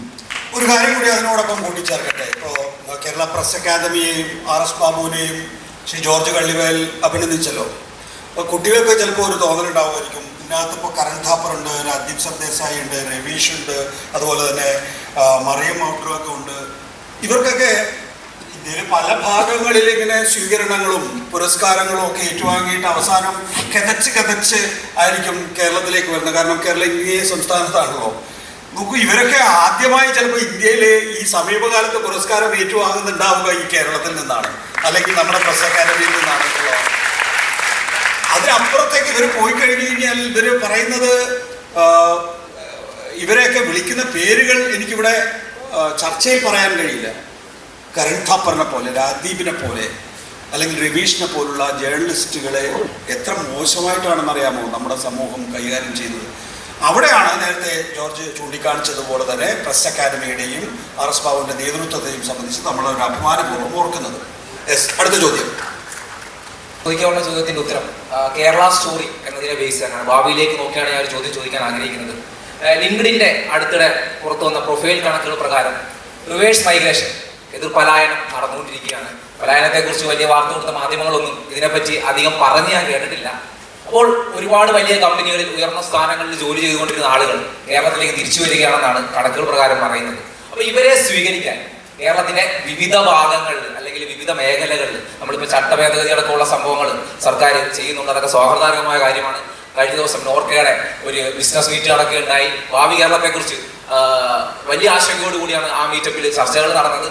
പുതിയ സംരംഭങ്ങളെ കേരളത്തിലേക്ക് സ്വാഗതം ചെയ്യുന്നുണ്ട്. അപ്പോൾ ഇത്ര വലിയ കമ്പനികൾ ജോലി ചെയ്ത ആളുകളടക്കം കേരളത്തിലേക്ക് വരുമ്പോൾ ഇപ്പോൾ കേരളത്തിൻ്റെ ഭാവിയിൽ അവരെ കൂടെ അക്കോമഡേറ്റ് ചെയ്യാൻ വേണ്ടിയുള്ള എന്ത് തരം പദ്ധതികളാണ് സർക്കാർ അടക്കമുള്ളവർ ആവിഷ്കരിക്കുന്നത്? മാധ്യമങ്ങൾക്ക് അല്ലെങ്കിൽ പൊതുസമൂഹത്തിന് എങ്ങനെയാണ് പ്രൊപ്പോസൽ മുന്നോട്ട് വെക്കാൻ കഴിയുന്നതെന്നാണ് ഒരു ചോദ്യം. അതുപോലെ തന്നെ വിഷമകരമായ ഒരു കാര്യം, പാഴ്സലുകളുമായിട്ട് ബന്ധപ്പെട്ട് ഒരു വ്യവസായി ഒരു പ്രപ്പോസൽ പറഞ്ഞപ്പോൾ മുഖ്യമന്ത്രി പറഞ്ഞ മറുപടി, കേരളത്തിൽ നിന്ന് 4 പ്രധാനപ്പെട്ട വിമാന സർവീസുകൾ കേരളത്തിന് പുറത്തുള്ള സംസ്ഥാനങ്ങളിലേക്ക് കൊടുത്തെന്നാണ്. ഇത്തരം കേന്ദ്രത്തിൽ നിന്ന് നമ്മൾക്കെതിരെ ഒരു വെറുപ്പിന്റെ രാഷ്ട്രീയത്തെ അവർ പല മേഖലകളിൽ മുന്നോട്ട് കൊണ്ടുപോകുമ്പോൾ നമ്മൾ എങ്ങനെയായിരിക്കാം ഇതിനെ അതിജീവിക്കുന്നത്? പിന്നെ ഒരു വിദ്യാർത്ഥി എന്നുള്ള നിലയിലൊരു ചോദ്യമാണ്. പ്രധാനമായും UPSC പഠിക്കാൻ അല്ലെങ്കിൽ ഉന്നത എക്സാമുകൾ പഠിച്ചെഴുതാൻ വേണ്ടി പലപ്പോഴും നമ്മൾ ആശ്രയിക്കുന്ന മാധ്യമം എന്ന് പറയുന്നത്, അല്ലെങ്കിൽ പത്രം എന്ന് പറയുന്നത് ഹിന്ദു എന്ന പത്രമാണ്. എനിക്ക് അങ്ങനെയാണ് തോന്നിയിട്ടുള്ളത്. എൻ്റെ സുഹൃത്തുക്കളെല്ലാം അങ്ങനെയാണ് കണക്കാക്കിയിട്ടുള്ളത്. എന്തുകൊണ്ടാണ് ഒരു മലയാള പത്രം ലോക വാർത്തകളെ ഉൾക്കൊള്ളുന്ന ഒരു ഞങ്ങൾക്കൊരു പഠനത്തിന് ഉപയോഗിക്കാൻ കഴിയുന്ന ഒരു ഉപകരണമായിട്ട് വരാത്തത്? കാരണം ഇല്ലിക്കുന്ന് മുതൽ ഇന്ന് വരെയുള്ള പത്രചരിത്രമുള്ള മലയാള പത്രങ്ങൾ ആ തരത്തിലേക്ക് ഉയരാത്തത് എന്തുകൊണ്ടാണ്? എന്തെങ്കിലും സംഘടിത ശക്തിയുടെ ഭാഗമായിട്ടാണോ കേവല രാഷ്ട്രീയ വാർത്തകൾ അല്ലെങ്കിൽ കേരളത്തിൽ ഒതുങ്ങിയിരിക്കുന്ന വാർത്തകൾ മാത്രം കൊടുക്കുന്നത്? എന്തുകൊണ്ട് നാളെ ഇന്നല്ലെങ്കിൽ നാളെ എൻ്റെ മലയാളത്തിൽ എന്നെനിക്ക് ലോകവാർത്തകൾ വായിച്ച് മനസ്സിലാക്കാൻ കഴിയും? അതിനെന്താണ് അല്ലെങ്കിൽ അത്തരത്തിൽ പത്രങ്ങൾ പുറകോട്ട് പോകാൻ കാരണം എന്താണെന്ന് കൂടി ചോദിച്ചുകൊണ്ട് നിർത്തുന്നു. നന്ദി. ആദ്യ ഭാഗം മറുപടി പറയുന്നു. ലിങ്ക്ഡിനിൽ വന്ന ഒരു റിവേഴ്സ് മൈഗ്രേഷനെ കുറിച്ചുള്ള കാര്യത്തെക്കുറിച്ചാണ്. അങ്ങനെ ഒരു റിവേഴ്സ് മൈഗ്രേഷൻ ഉണ്ടായാൽ കേരളത്തിന് സ്വീകരിക്കാനുള്ള അടിസ്ഥാന സൗകര്യങ്ങളും സാധ്യതകളുമുണ്ടോ? റിവേഴ്സ് മൈഗ്രേഷന് തടസ്സമായിട്ട് നമ്മൾ വാസ്തവം പറഞ്ഞാൽ നമ്മൾ എപ്പോഴും ആഗ്രഹിച്ചിരുന്ന കാര്യമാണ്. കേരള സർക്കാരും കേരളത്തിലെ ജനതയും ഇവിടെ കൂടുതൽ ഇൻവെസ്റ്റ്മെൻറ്റ് വരണം, ഇവിടുത്തെ ആളുകൾ മാൻ പവർ പുറത്തുനിന്ന് കൂടുതൽ തിരിച്ചു വരണം എന്നൊക്കെ നമ്മൾ ആഗ്രഹിച്ചിരുന്നതാണ്. അതിന് തടസ്സമായി പറഞ്ഞിരുന്ന 1-2 കാര്യങ്ങൾ. ഒരു കാര്യം എന്താണെന്ന് വെച്ചാൽ ചില പ്രത്യേക വ്യവസായങ്ങൾ, നമ്മുടെ വലിയ ഇൻവെസ്റ്റ്മെൻറ്റ് വേണ്ടി വരുന്ന വ്യവസായങ്ങൾ, നമ്മുടെ അതായത് മാനുഫാക്ചറിങ് പോലെയുള്ള അതൊക്കെ അതിൽ ഒരുപാട് ക്യാപിറ്റൽ വേണ്ടി വരുന്ന ഇൻവെസ്റ്റേഴ്സ് വരാനുള്ളത് കേരളത്തിൻ്റെ ഭൂപ്രകൃതി കാരണം, ജനസാന്ദ്രത കാരണം യൂസ് ചെയ്യാൻ കിട്ടുന്ന ലാൻഡ് വളരെ കുറവാണ്. ഇൻഡസ്ട്രിക്ക് കൊടുക്കാൻ സാധിക്കുന്ന ലാൻഡ് കുറവാണ്. പിന്നെ വെള്ളം, നമ്മൾ വളരെയധികം എൻവയോൺമെൻറ്റിന് വളരെയധികം പ്രാധാന്യം കൊടുക്കുന്ന ഒരു ഗവൺമെൻറ് പോളിസി ആയതുകൊണ്ട് നമുക്ക് വെള്ളം വളരെയധികം ഉപയോഗിക്കുന്ന വ്യവസായങ്ങൾ അനുവദിക്കാൻ പ്രയാസമാണ്. ഇത്തരം പ്രശ്നങ്ങൾ ഒഴിച്ചാൽ അത് വെച്ച് നോക്കുമ്പോൾ IT, ടൂറിസം തുടങ്ങിയ വ്യവസായങ്ങൾക്ക് മാത്രമേ ഇവിടെ സാധുതയുള്ളൂ. അപ്പോൾ IT-യിലും ഞാനൊരു കണക്ക് വായിച്ചത് ഇന്ത്യയിലെ ഏറ്റവും കൂടുതൽ എംപ്ലോയീസ്, ഇന്ത്യയിലെ IT എംപ്ലോയീസിൽ ഏറ്റവും കൂടുതൽ ഉള്ളതിൽ 15%, വിച്ച് ഇസ് ഹയർ ദാൻ ഒരു സ്റ്റേറ്റിൻ്റെ വെച്ച് നോക്കുമ്പോൾ 15% കേരളത്തിൽ നിന്നുള്ള 15 to 20% കേരളത്തിൽ നിന്നുള്ളവരാണ്. പക്ഷേ കേരളത്തിൽ നിന്നുള്ള IT എക്സ്പോർട്സ്, ടോട്ടൽ IT എക്സ്പോർട്സിൻ്റെ 1% പോലും വരുന്നില്ല. അപ്പോൾ നമുക്ക് IT-യിലും ടൂറിസത്തിലുമാണ് ഈ റിവേഴ്സ് മൈഗ്രേഷനെ അബ്സോർബ് ചെയ്യാൻ പറ്റുന്നത്. ആ വിധത്തിലുള്ള ഇൻഫ്രാസ്ട്രക്ചറിന് വേണ്ടി സർക്കാർ കൂടുതൽ എംഫസൈസ് ചെയ്യുന്നു എന്നുള്ളത് കൊണ്ട് നമുക്ക് അക്കോമഡേറ്റ് ചെയ്യാൻ പറ്റും. പക്ഷേ അതേസമയം പല ആളുകളും റിവേഴ്സ് മൈഗ്രേഷൻ ഒരു തടസ്സം പറയുന്നത് പുറം ലോകങ്ങളിൽ കിട്ടുന്ന പോലെയുള്ള ഒരു ചില സൗകര്യങ്ങൾ, അതായത് നൈറ്റ് ലൈഫ്, ഒരു കോസ്മോപോളിറ്റൻ ലൈഫ്. ഇപ്പോൾ മലയാളിക്ക് ഒരു കോസ്മോപോളിറ്റൻ മനസ്സുണ്ട്, പല കാര്യങ്ങളും പ്രോഗ്രസീവ് ആണെന്ന് പറയുമെങ്കിലും ഒരു വേൾഡ് ക്ലാസ് ലൈഫ് എന്ന് പറഞ്ഞാൽ രാത്രിയും പകലും ജീവിക്കുക, സ്ത്രീകൾക്ക് രാത്രിയും പകലും സഞ്ചരിക്കാൻ സാധിക്കുക, അങ്ങനെയൊക്കെയുള്ളൊരു അന്തരീക്ഷം, 24 hours ആക്റ്റീവായിട്ടുള്ള ഒരു ജനത, അത്തരം സംഗതികളില്ല. അപ്പം അത്തരം ലൈഫ് ഇല്ല എന്നുള്ളത് അതിന് നമ്മുടെ ഒരു സ്മോൾ ടൗൺ മെൻറ്റാലിറ്റി പലപ്പോഴും തടസ്സം വരുന്നുണ്ട്. ഈവൻ സർക്കാരിൻ്റെ ഇനീഷ്യേറ്റീവ്സിന് പോലും, അത്തരം കാര്യങ്ങൾക്കുള്ള ഇനീഷ്യേറ്റീവ്സിന് പോലും പല വിധത്തിൽ തടസ്സം വരുന്നുണ്ട്. നമ്മളിപ്പോൾ അമേരിക്ക അധിക ചുങ്കം ഏർപ്പെടുത്തുമ്പോൾ, അല്ലെങ്കിൽ ഇപ്പോൾ H1B വിസയിൽ നിയന്ത്രണം ഏർപ്പെടുത്തുമ്പോൾ, അല്ലെങ്കിൽ അത് പാടില്ല എന്നുള്ള നിലയിലുള്ള നിയന്ത്രണം ഏർപ്പെടുത്തുമ്പോൾ ആണ് നമ്മൾ ആത്മനിർഭർ ഇന്ത്യയെക്കുറിച്ചും അതുപോലെ സ്വയം പര്യാപ്ത കേരളത്തെക്കുറിച്ചും ഒക്കെ ചിന്തിക്കുന്നത് എന്നുള്ളൊരു വിഷയമില്ലേ? നിങ്ങൾ തുടർച്ചയായി ഒരുങ്ങുന്നുണ്ടോ ഈ റിവേഴ്സ് മൈഗ്രേഷന്? ഇല്ല, ഇത് ഇപ്പം പറഞ്ഞ കാര്യം നേരത്തെ നമ്മൾ പറഞ്ഞത് നമ്മുടെ ഒരു ആഗ്രഹമായിരുന്നു. അതായത് നമ്മുടെ ഒരു ആഗ്രഹ ചിന്തയാണ് ഈ ആളുകൾ തിരിച്ച്. ഇപ്പോൾ ഇതെന്താണെന്ന് വെച്ചാൽ എല്ലാ കാര്യത്തിനും ഒരു സപ്ലൈ ഡിമാൻഡ് ഫാക്ടേഴ്സ് ഉണ്ടല്ലോ. അതായത് നമ്മളെ നിർബന്ധിതമായി അവിടേക്ക് പോയി കഴിഞ്ഞ ആളുകൾ ഇപ്പോൾ ഉള്ള ഈ വിസ സിറ്റുവേഷൻ കാരണം, ട്രംപ് ഭരണം കാരണം ഉണ്ടായിട്ടുള്ള ഒരു മാനസികമായ സമ്മർദ്ദം, എപ്പോൾ വേണമെങ്കിലും എന്ത് സംഭവിക്കാം എന്നുള്ള ഒരു സമ്മർദ്ദം കാരണവും തിരിച്ചു വരാൻ അവർ നിർബന്ധിതരാകുക. അപ്പോൾ ഇവിടെയുള്ള ഈ എക്കണോമിക് പാരിറ്റി, അതായത് അവിടെ കിട്ടുന്ന ശമ്പളം ഇവിടെ ഉള്ളതിനേക്കാളും 10 ഇരട്ടി എങ്കിലും ശമ്പളം അവിടെ കിട്ടും എന്നുണ്ടെങ്കിലും അത് വേണ്ടാന്ന് വെച്ച് ഇവിടെയുള്ള മറ്റുള്ള നമ്മുടെ ക്രീച്ചർ കംഫേർട്സിന് അതീതമായിട്ടുള്ള മറ്റു ചില സൗകര്യങ്ങളിൽ തൃപ്തരാവാനും ഹാപ്പിനെസ് ഇൻഡെക്സ് കൊണ്ട് തൃപ്തരാവാനും തയ്യാറായി അവർ തിരിച്ചു വരും എന്നുള്ളതാണ് നമ്മുടെ പ്രതീക്ഷ. ചോദ്യത്തിൻ്റെ അടുത്ത ഘട്ടം എന്ന് പറയുന്നത് UPSCക്ക് തയ്യാറെടുക്കുമ്പോൾ അവരുടെ കയ്യിൽ കിട്ടുന്ന പത്രങ്ങളിൽ ദ ഹിന്ദു ആണ് കുറച്ചുകൂടി ഉപകാരപ്രദമാകുന്നത് എന്നുള്ളതാണ്. എന്തുകൊണ്ടാണ് മലയാള പത്രത്തിന് ആ നിലയിൽ ഉയർന്നു നിൽക്കാൻ സാധിക്കാത്തതെന്നുള്ളതാണ്. KP റജി ഉണ്ട്, KUWJ പ്രസിഡന്റ് KP റജി അതിന് മറുപടി പറഞ്ഞു. ഇതിന് യഥാർത്ഥത്തിൽ മറുപടി പറയേണ്ടത് ഒരു യൂണിയൻ ഭാരവാഹിയല്ല, അതിൻ്റെ പത്ര നടത്തിപ്പുമായി കൂടുതൽ ഇൻവോൾവ് ആവുന്ന അതിൻ്റെ എഡിറ്റർമാരാണ് അതിൻ്റെ കൃത്യമായ നിലപാടുകളും മറുപടിയൊക്കെ പറയേണ്ടത്. എനിക്ക് കുറച്ചുകൂടെ നിഷ്പക്ഷമായിട്ട് പറയാൻ പറ്റും. എൻ്റെ എഡിറ്റർ എൻ്റെ തൊട്ടടുത്ത് ഇരിപ്പുണ്ട്. എങ്കിലും എനിക്ക് തോന്നുന്നത് ഈ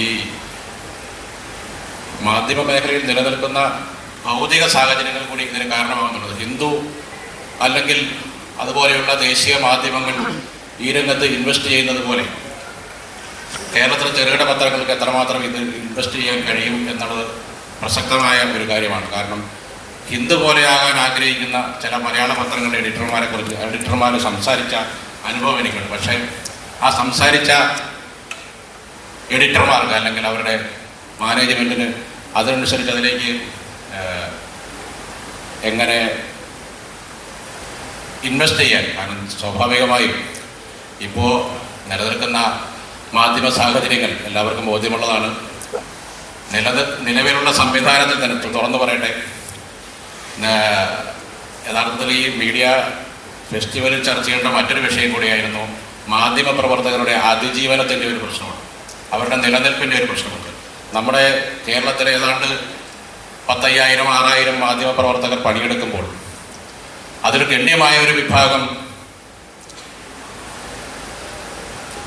ന്യായമായ എന്ന് പറയേണ്ട തുച്ഛമായ ശമ്പളം പോലും സമയത്ത് കിട്ടാതെ കഷ്ടപ്പെടുന്ന ആളുകളാണ് എന്ന യാഥാർത്ഥ്യത്തെ കൂടി നമ്മൾ കണ്ടുകൊണ്ട് വേണം നമ്മൾ സ്വപ്ന ലോകത്തെക്കുറിച്ച് ചർച്ച ചെയ്യേണ്ടത് എന്ന ഒരു ദയനീയ സ്ഥിതിയിലാണ് ഞാനിവിടെ നിൽക്കുന്നത്.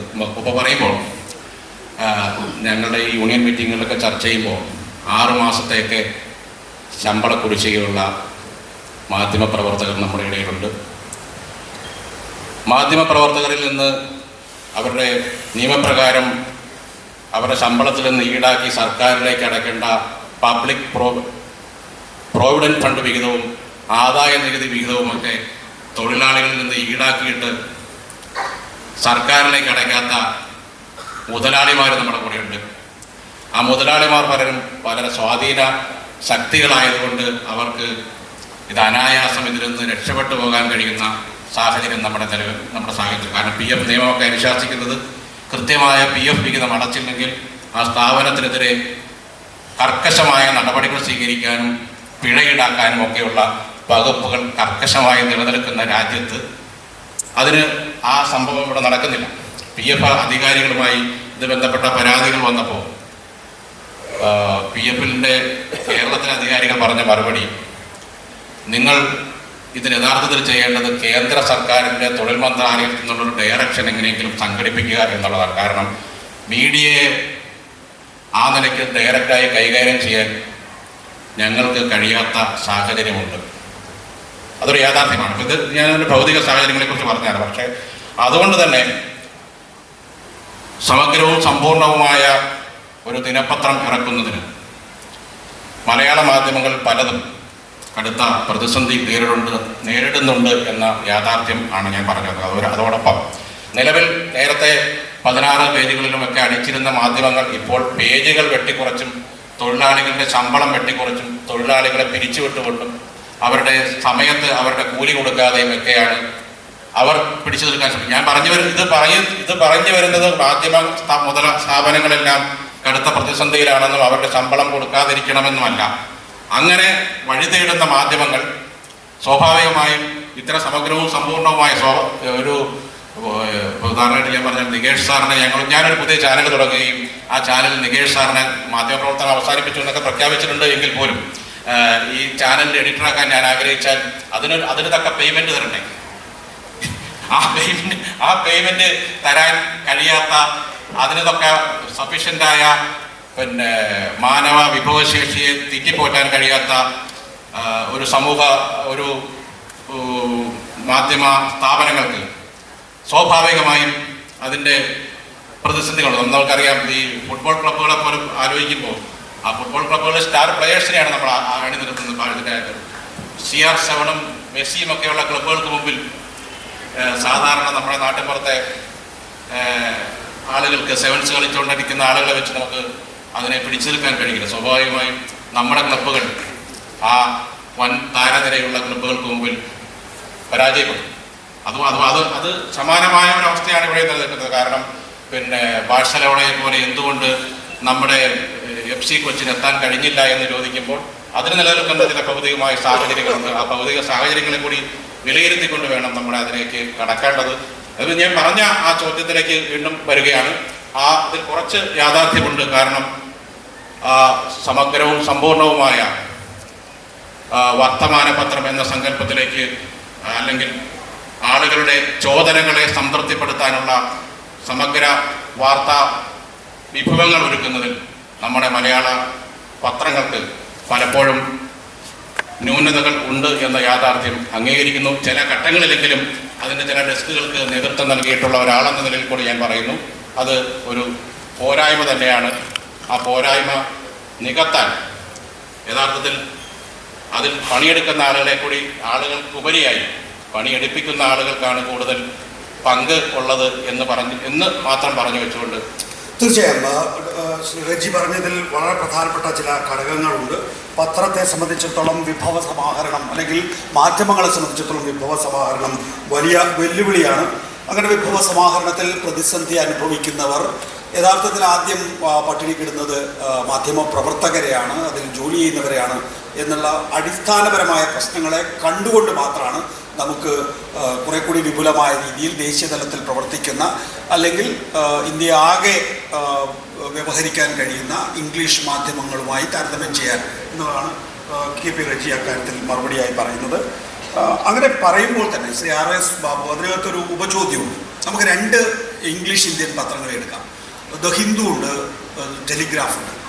നമ്മൾ ഈ അടുത്ത് കണ്ടത് നമ്മുടെ മലയാളിയായിട്ടുള്ള R രാജഗോപാലിനെ ഈ മോദി കാലഘട്ടത്തിൽ നമ്മൾ എങ്ങനെയാണ് പത്രത്തെ ഡിസ്പ്ലേ ചെയ്യേണ്ടത് എന്ന് കാണിച്ചു തന്നിട്ടുള്ള ആളാണ് ശ്രീ R രാജഗോപാൽ.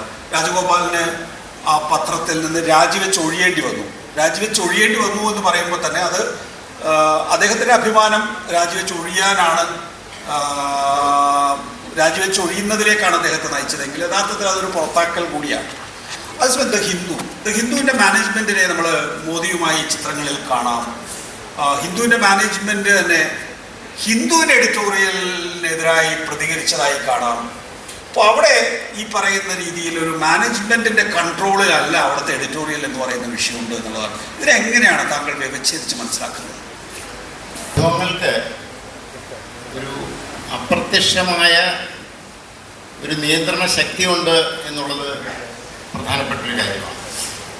പക്ഷേ ഭരണകൂടം സൃഷ്ടിച്ചിട്ടുള്ള ഈ അപ്രത്യക്ഷമായ ശക്തിക്ക് അപ്പുറമായി നിന്നുകൊണ്ട് സ്വതന്ത്രമായ പത്രപ്രവർത്തനം ചില ഘട്ടങ്ങളിൽ വരെ ഒരു പരിധി വരെ നടത്താനും കഴിയും.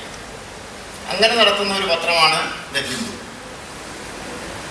ടെലഗ്രാഫാണെന്നുണ്ടെങ്കിൽ അവരുടെ ഇംഗ്ലീഷ് പത്രം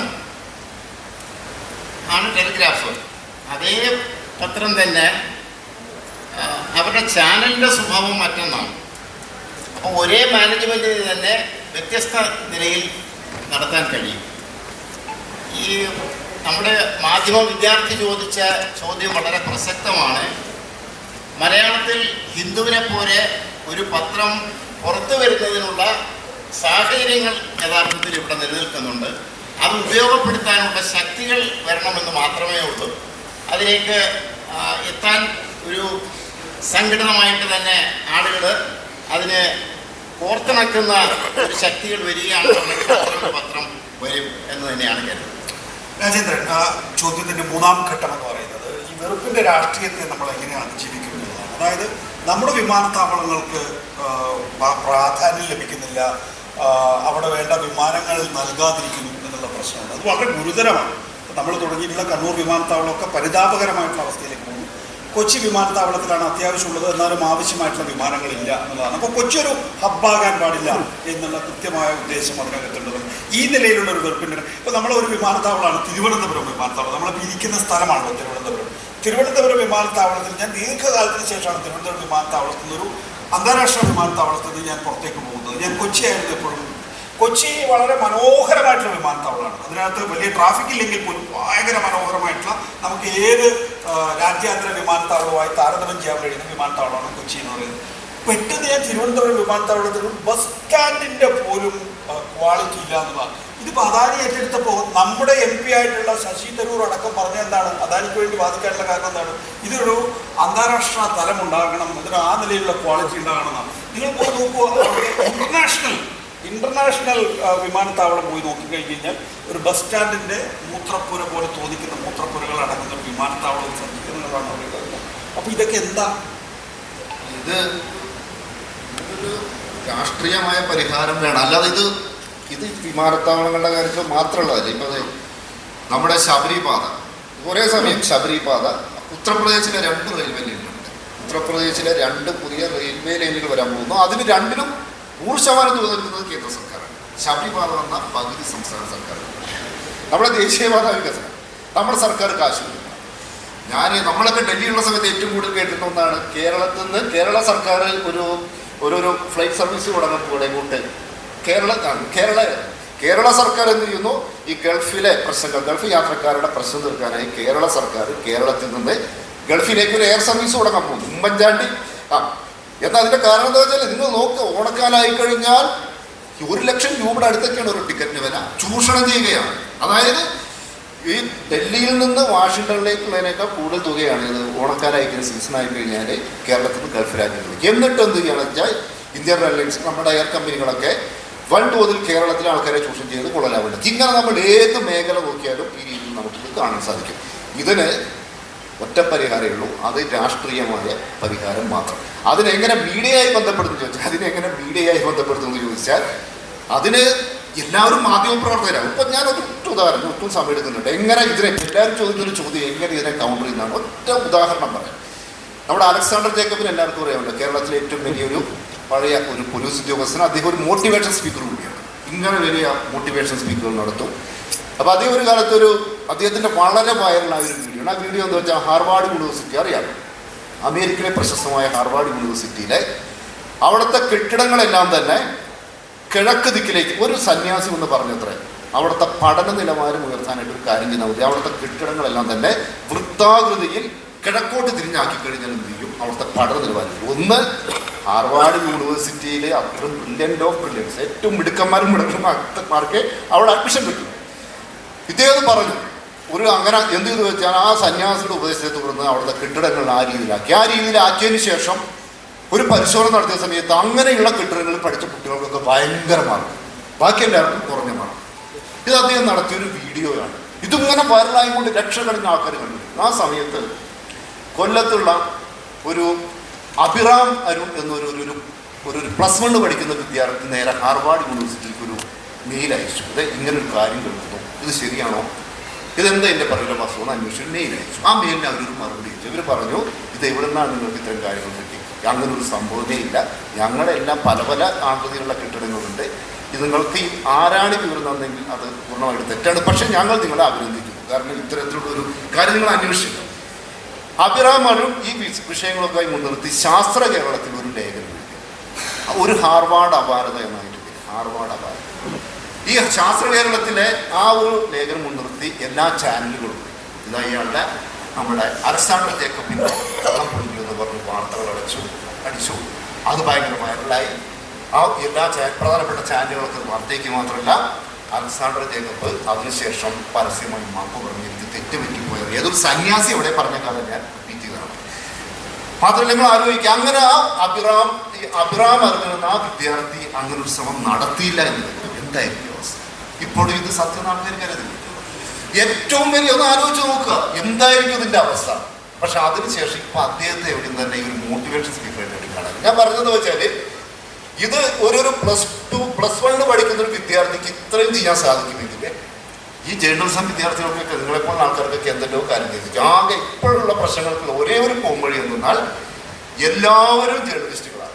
സ്വന്തമായിട്ടൊരു സോഷ്യൽ മീഡിയ അക്കൗണ്ടും ഒരു മൊബൈൽ ഫോണും ഉള്ളവരൊക്കെ ഇന്ന് ജേർണലിസ്റ്റുകളാണ്. അപ്പോൾ എല്ലാവരും ജേർണലിസ്റ്റ്. അതിനകത്ത് ക്വാളിഫിക്കേഷൻ്റെയോ അതിൻ്റെയോ യാതൊരു ആവശ്യമില്ല. അതാണ് ഏക പോകുന്നത്. രാജേന്ദ്ര, കേരളത്തിലെ ഏറ്റവും ചെറിയ ജില്ലയായ ആലപ്പുഴയെ കേരളത്തിലെ ഏറ്റവും വലിയ ജില്ലയാണെന്ന് പരസ്യമായിട്ട് പറഞ്ഞ ഒരു കേന്ദ്രമന്ത്രിയുടെ ഇവിടെ വന്ന് കേരളത്തിൽ വന്ന് ഉറപ്പില്ലാതെ പറയാൻ ധൈര്യം കാണിച്ചു. പക്ഷെ അതൊക്കെ മലയാളി ചോദ്യം ചെയ്യുന്നുണ്ട്. പക്ഷെ അന്നേരം ആദ്യം ചോദ്യം ചെയ്തില്ല എന്നത് ദയനീയവും. അപ്പോൾ അടുത്ത ഘട്ടത്തിലേക്ക് നമ്മൾ പോവാണ്. എനിക്ക് തോന്നുന്നത് ഒന്നേ കാലമായിരിക്കുന്നു. ഈ പറഞ്ഞ കാര്യമുണ്ടല്ലോ, ഈ കളക്റ്റീവായിട്ട് ഇത്തരം ഫേക്ക് ക്യാമ്പയിൻസിനെ ബസ്റ്റ് ചെയ്യുന്ന ചെറുപ്പക്കാരെ, പുതിയ മീഡിയയിലുള്ള ആളുകളെ നമ്മൾ കളക്റ്റീവായിട്ട് ഓണർ ചെയ്യുകയും അവരെ അതിനുള്ള അതിന് ജേർണലിസം കുട്ടികൾ തന്നെ അതിന് ഇനിഷ്യേറ്റീവ് എടുക്കണം. മീഡിയ അക്കാഡമിയും കാര്യത്തിൽ ഇനിഷ്യേറ്റീവ് എടുക്കണം. ഈ അഭിരാമിനെ പോലെയുള്ള ആളുകളെ പബ്ലിക്കിലേക്ക് കൊണ്ടുവന്നിട്ട് ഇതൊരു മോഡൽ, ഇതാണ് കേരള മോഡൽ എന്ന് നമ്മൾ കാണിച്ചു കൊടുക്കണം.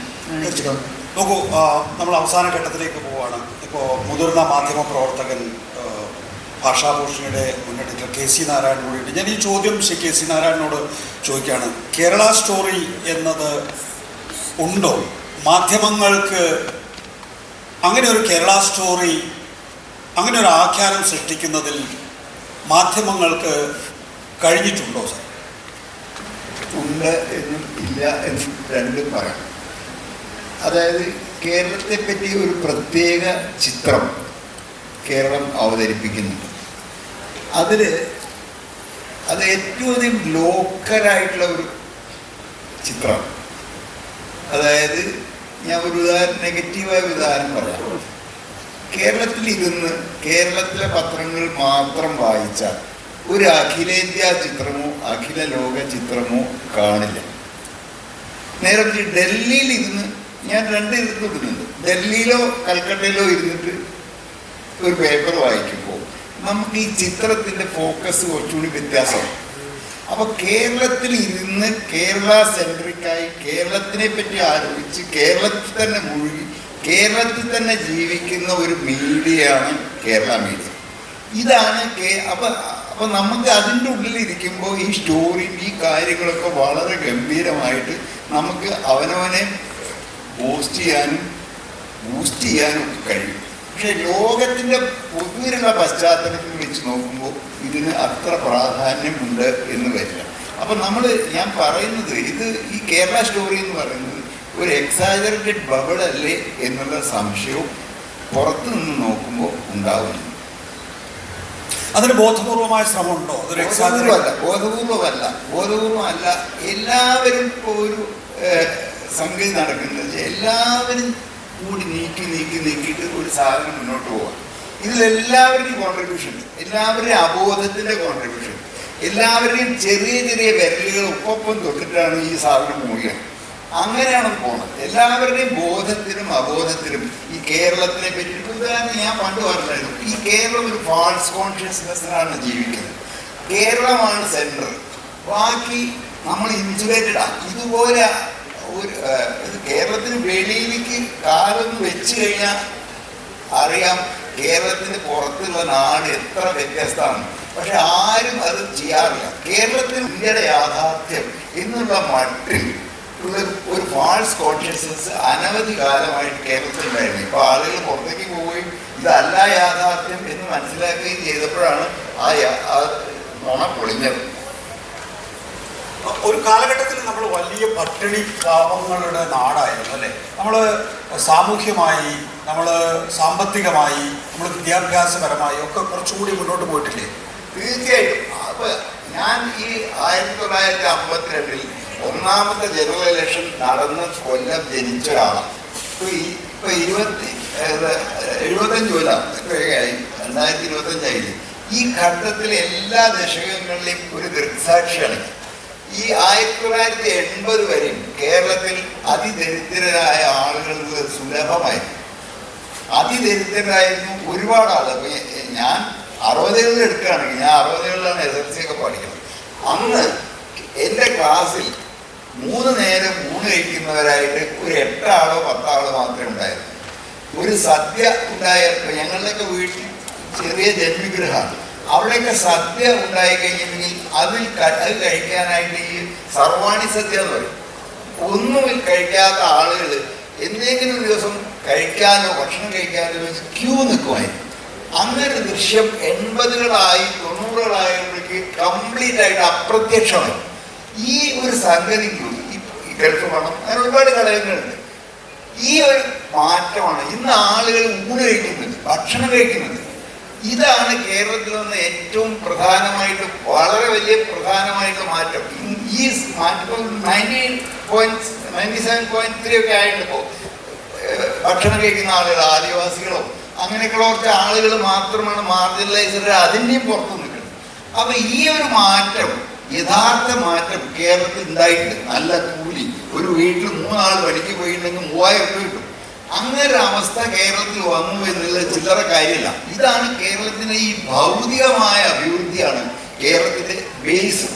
അതിൻ്റെ പുറത്താണ് ഈ മീഡിയയും ഇതിൻ്റെ എല്ലാ എയർപോർട്ടും എല്ലാം വരുന്നത്. ഇപ്പോൾ കേരളത്തിൽ എത്ര എയർപോർട്ടുണ്ട്, ഇത്ര എയർപോർട്ടുണ്ട്, എത്ര എന്താ പറയണ്ടേ, 5 സ്റ്റാർ ഹോട്ടലുകൾ എവിടെ തിരിഞ്ഞൊന്ന് നോക്കിയാലും അവിടെ എല്ലാം 5 സ്റ്റാർ ഹോട്ടലും എയർപോർട്ടും മാത്രം. അങ്ങനെയുള്ള ഒരു വലിയ സമ്പൽ സമൃദ്ധി കേരളത്തിലുണ്ട്. എവിടെ പോയാലും ഞാൻ ബംഗാളിൽ നിന്ന് കൽക്കട്ടയിലാകുമ്പോൾ ഞാൻ ഒരു PM ചാനൽ ചെയ്തുകൊണ്ട് എൻ്റെ ഫ്രണ്ടിനും കൂട്ടി വന്നു. അപ്പോൾ അയാൾക്ക് ഇവിടെയൊക്കെ കണ്ടപ്പോൾ എന്തൊരു കഥയാണ്. നിങ്ങൾ ജീവിക്കുന്നത് ഒരു ഗാർഡൻ സിറ്റിയിലാണല്ലോ, നിങ്ങളുടെ വീടൊക്കെ എന്ത് മനോഹരം. അവിടെ അങ്ങനെ ഇല്ല. 1988 ഞാൻ ബംഗാളിൽ പോയ കാലത്ത് ഉൾഗ്രാമങ്ങളൊക്കെ ഞാൻ അവിടെ ഒരു ബാല്യ വിവാഹത്തിൽ പങ്കെടുത്തു. 14 വയസ്സുള്ള കുട്ടിയുടെ മറ്റേ ബാല്യ വിവാഹത്തിൽ ഞാൻ പങ്കെടുത്തിട്ടുണ്ട്. അപ്പോൾ അത് ഞാൻ റിപ്പോർട്ട് ചെയ്തപ്പോൾ അവിടുത്തെ കമ്മ്യൂണിസ്റ്റ് മാർക്സിസ്റ്റ് പാർട്ടിയുടെ ട്രേഡ് നേതാവായ മലയാളികളോട് ചീത്ത പറഞ്ഞു. താൻ ബംഗാളിനെ ചീത്തപ്പെടുത്താൻ വേണ്ടിയിട്ടാണോ ഈ റിപ്പോർട്ട് കൊടുക്കുന്നത്? ഞാൻ പറഞ്ഞു അതിനല്ല, സത്യം ഞാൻ കണ്ടു, ഞാൻ പോയി ഞാനത് എഴുതി. ഇങ്ങനെയുള്ള ചിത്രമാണ് അവിടെയൊക്കെ ഉള്ളത്. ഞാൻ മറ്റേ ഗയയിൽ പോയിട്ട് അതിൻ്റെ മുമ്പ് ഗയയിൽ നിന്ന് പാറ്റ്നയിലേക്ക് വരുമ്പോൾ അങ്ങോട്ട് ഒരു പാസഞ്ചർ വണ്ടി മാത്രമേ ഉള്ളൂ. അവിടെ ടിക്കറ്റ് എടുക്കാൻ ഞങ്ങൾ ചെന്ന് ക്യൂ നിന്നപ്പോൾ റെയിൽവേ ബുക്കിംഗ് ക്ലാർക്ക് ചോദിക്കാം, നിങ്ങൾ മലയാളിയോ അല്ലേ? അല്ലാതെ ആരും അവിടുത്തെ ടിക്കറ്റ് എടുക്കാറില്ല. ഇതൊരു ഗയയിൽ നിന്ന് തിരിച്ചു വരുമ്പോൾ ആ വണ്ടി എല്ലാ സ്റ്റേഷനിലും നിർത്തും.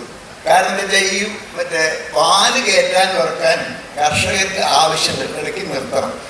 അങ്ങനെ നിർത്തുമ്പോൾ ഗയയിൽ നിന്ന് തന്നെ മറ്റേ ഒരു ശവത്തിന് കയറ്റി. അപ്പോൾ ശവം വളരെ സുഖമായിട്ട് നിലത്ത് കിടന്നു. ഞങ്ങൾ ശവത്തിൻ്റെ അടുത്ത് വളരെ സന്തോഷമായിട്ടിരുന്നു.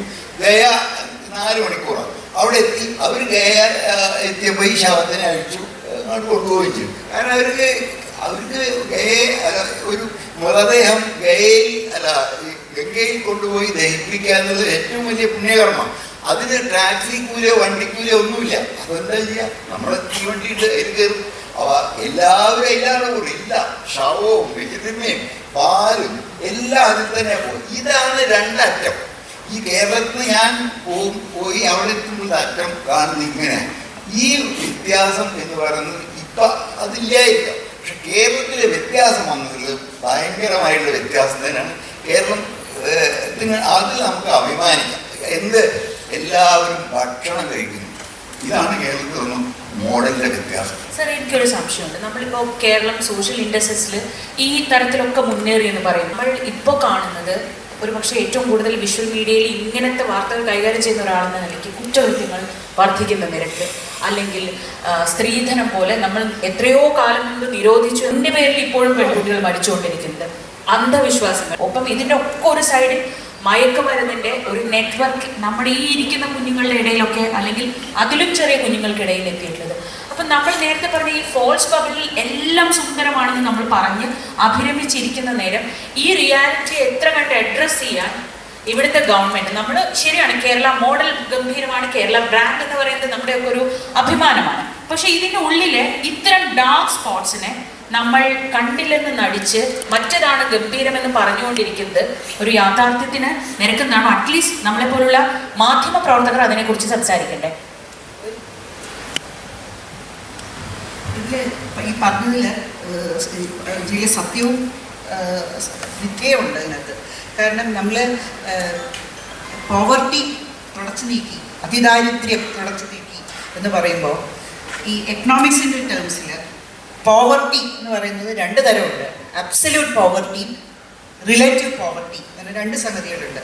അതിൽ എൻ്റെ അഭിപ്രായത്തിൽ അതിൽ കൂടുതൽ അപകടകാരി അബ്സല്യൂട്ട് പോവർട്ടി അല്ല, റിലേറ്റീവ് പോവർട്ടിയാണ്. കാരണം അബ്സല്യൂട്ട് പോവർട്ടി എന്ന് പറയുന്നത് ഈ വിശപ്പ് ഇല്ലാതെ, അതായത് പട്ടിണി കിടക്കുന്ന ആളുകൾ കുറഞ്ഞു.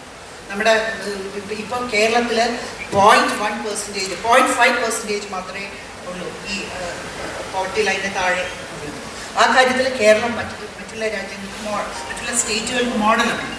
പക്ഷേ റിലേറ്റീവ് പോവർട്ടി എന്ന് പറഞ്ഞാൽ അതായത് റിച്ച് പുവർ ഡിഫറൻസ്, കുറേ ആളുകൾ അയൽവക്കത്തോട്ടുള്ള ആളുകൾ ഒരു പക്ഷേ ഗൾഫിൽ പോയോ എങ്ങനെയോ വളരെയധികം കൺസ്യൂമബിൾ സാധനങ്ങൾ, ഏറ്റവും പുതിയ സംഗതികൾ, പുതിയ ടെക്നോളജി സാധനങ്ങൾ, പുതിയ കാർ, പുതിയ TV, പുതിയ സൗകര്യങ്ങളൊക്കെ വാങ്ങിക്കുമ്പോൾ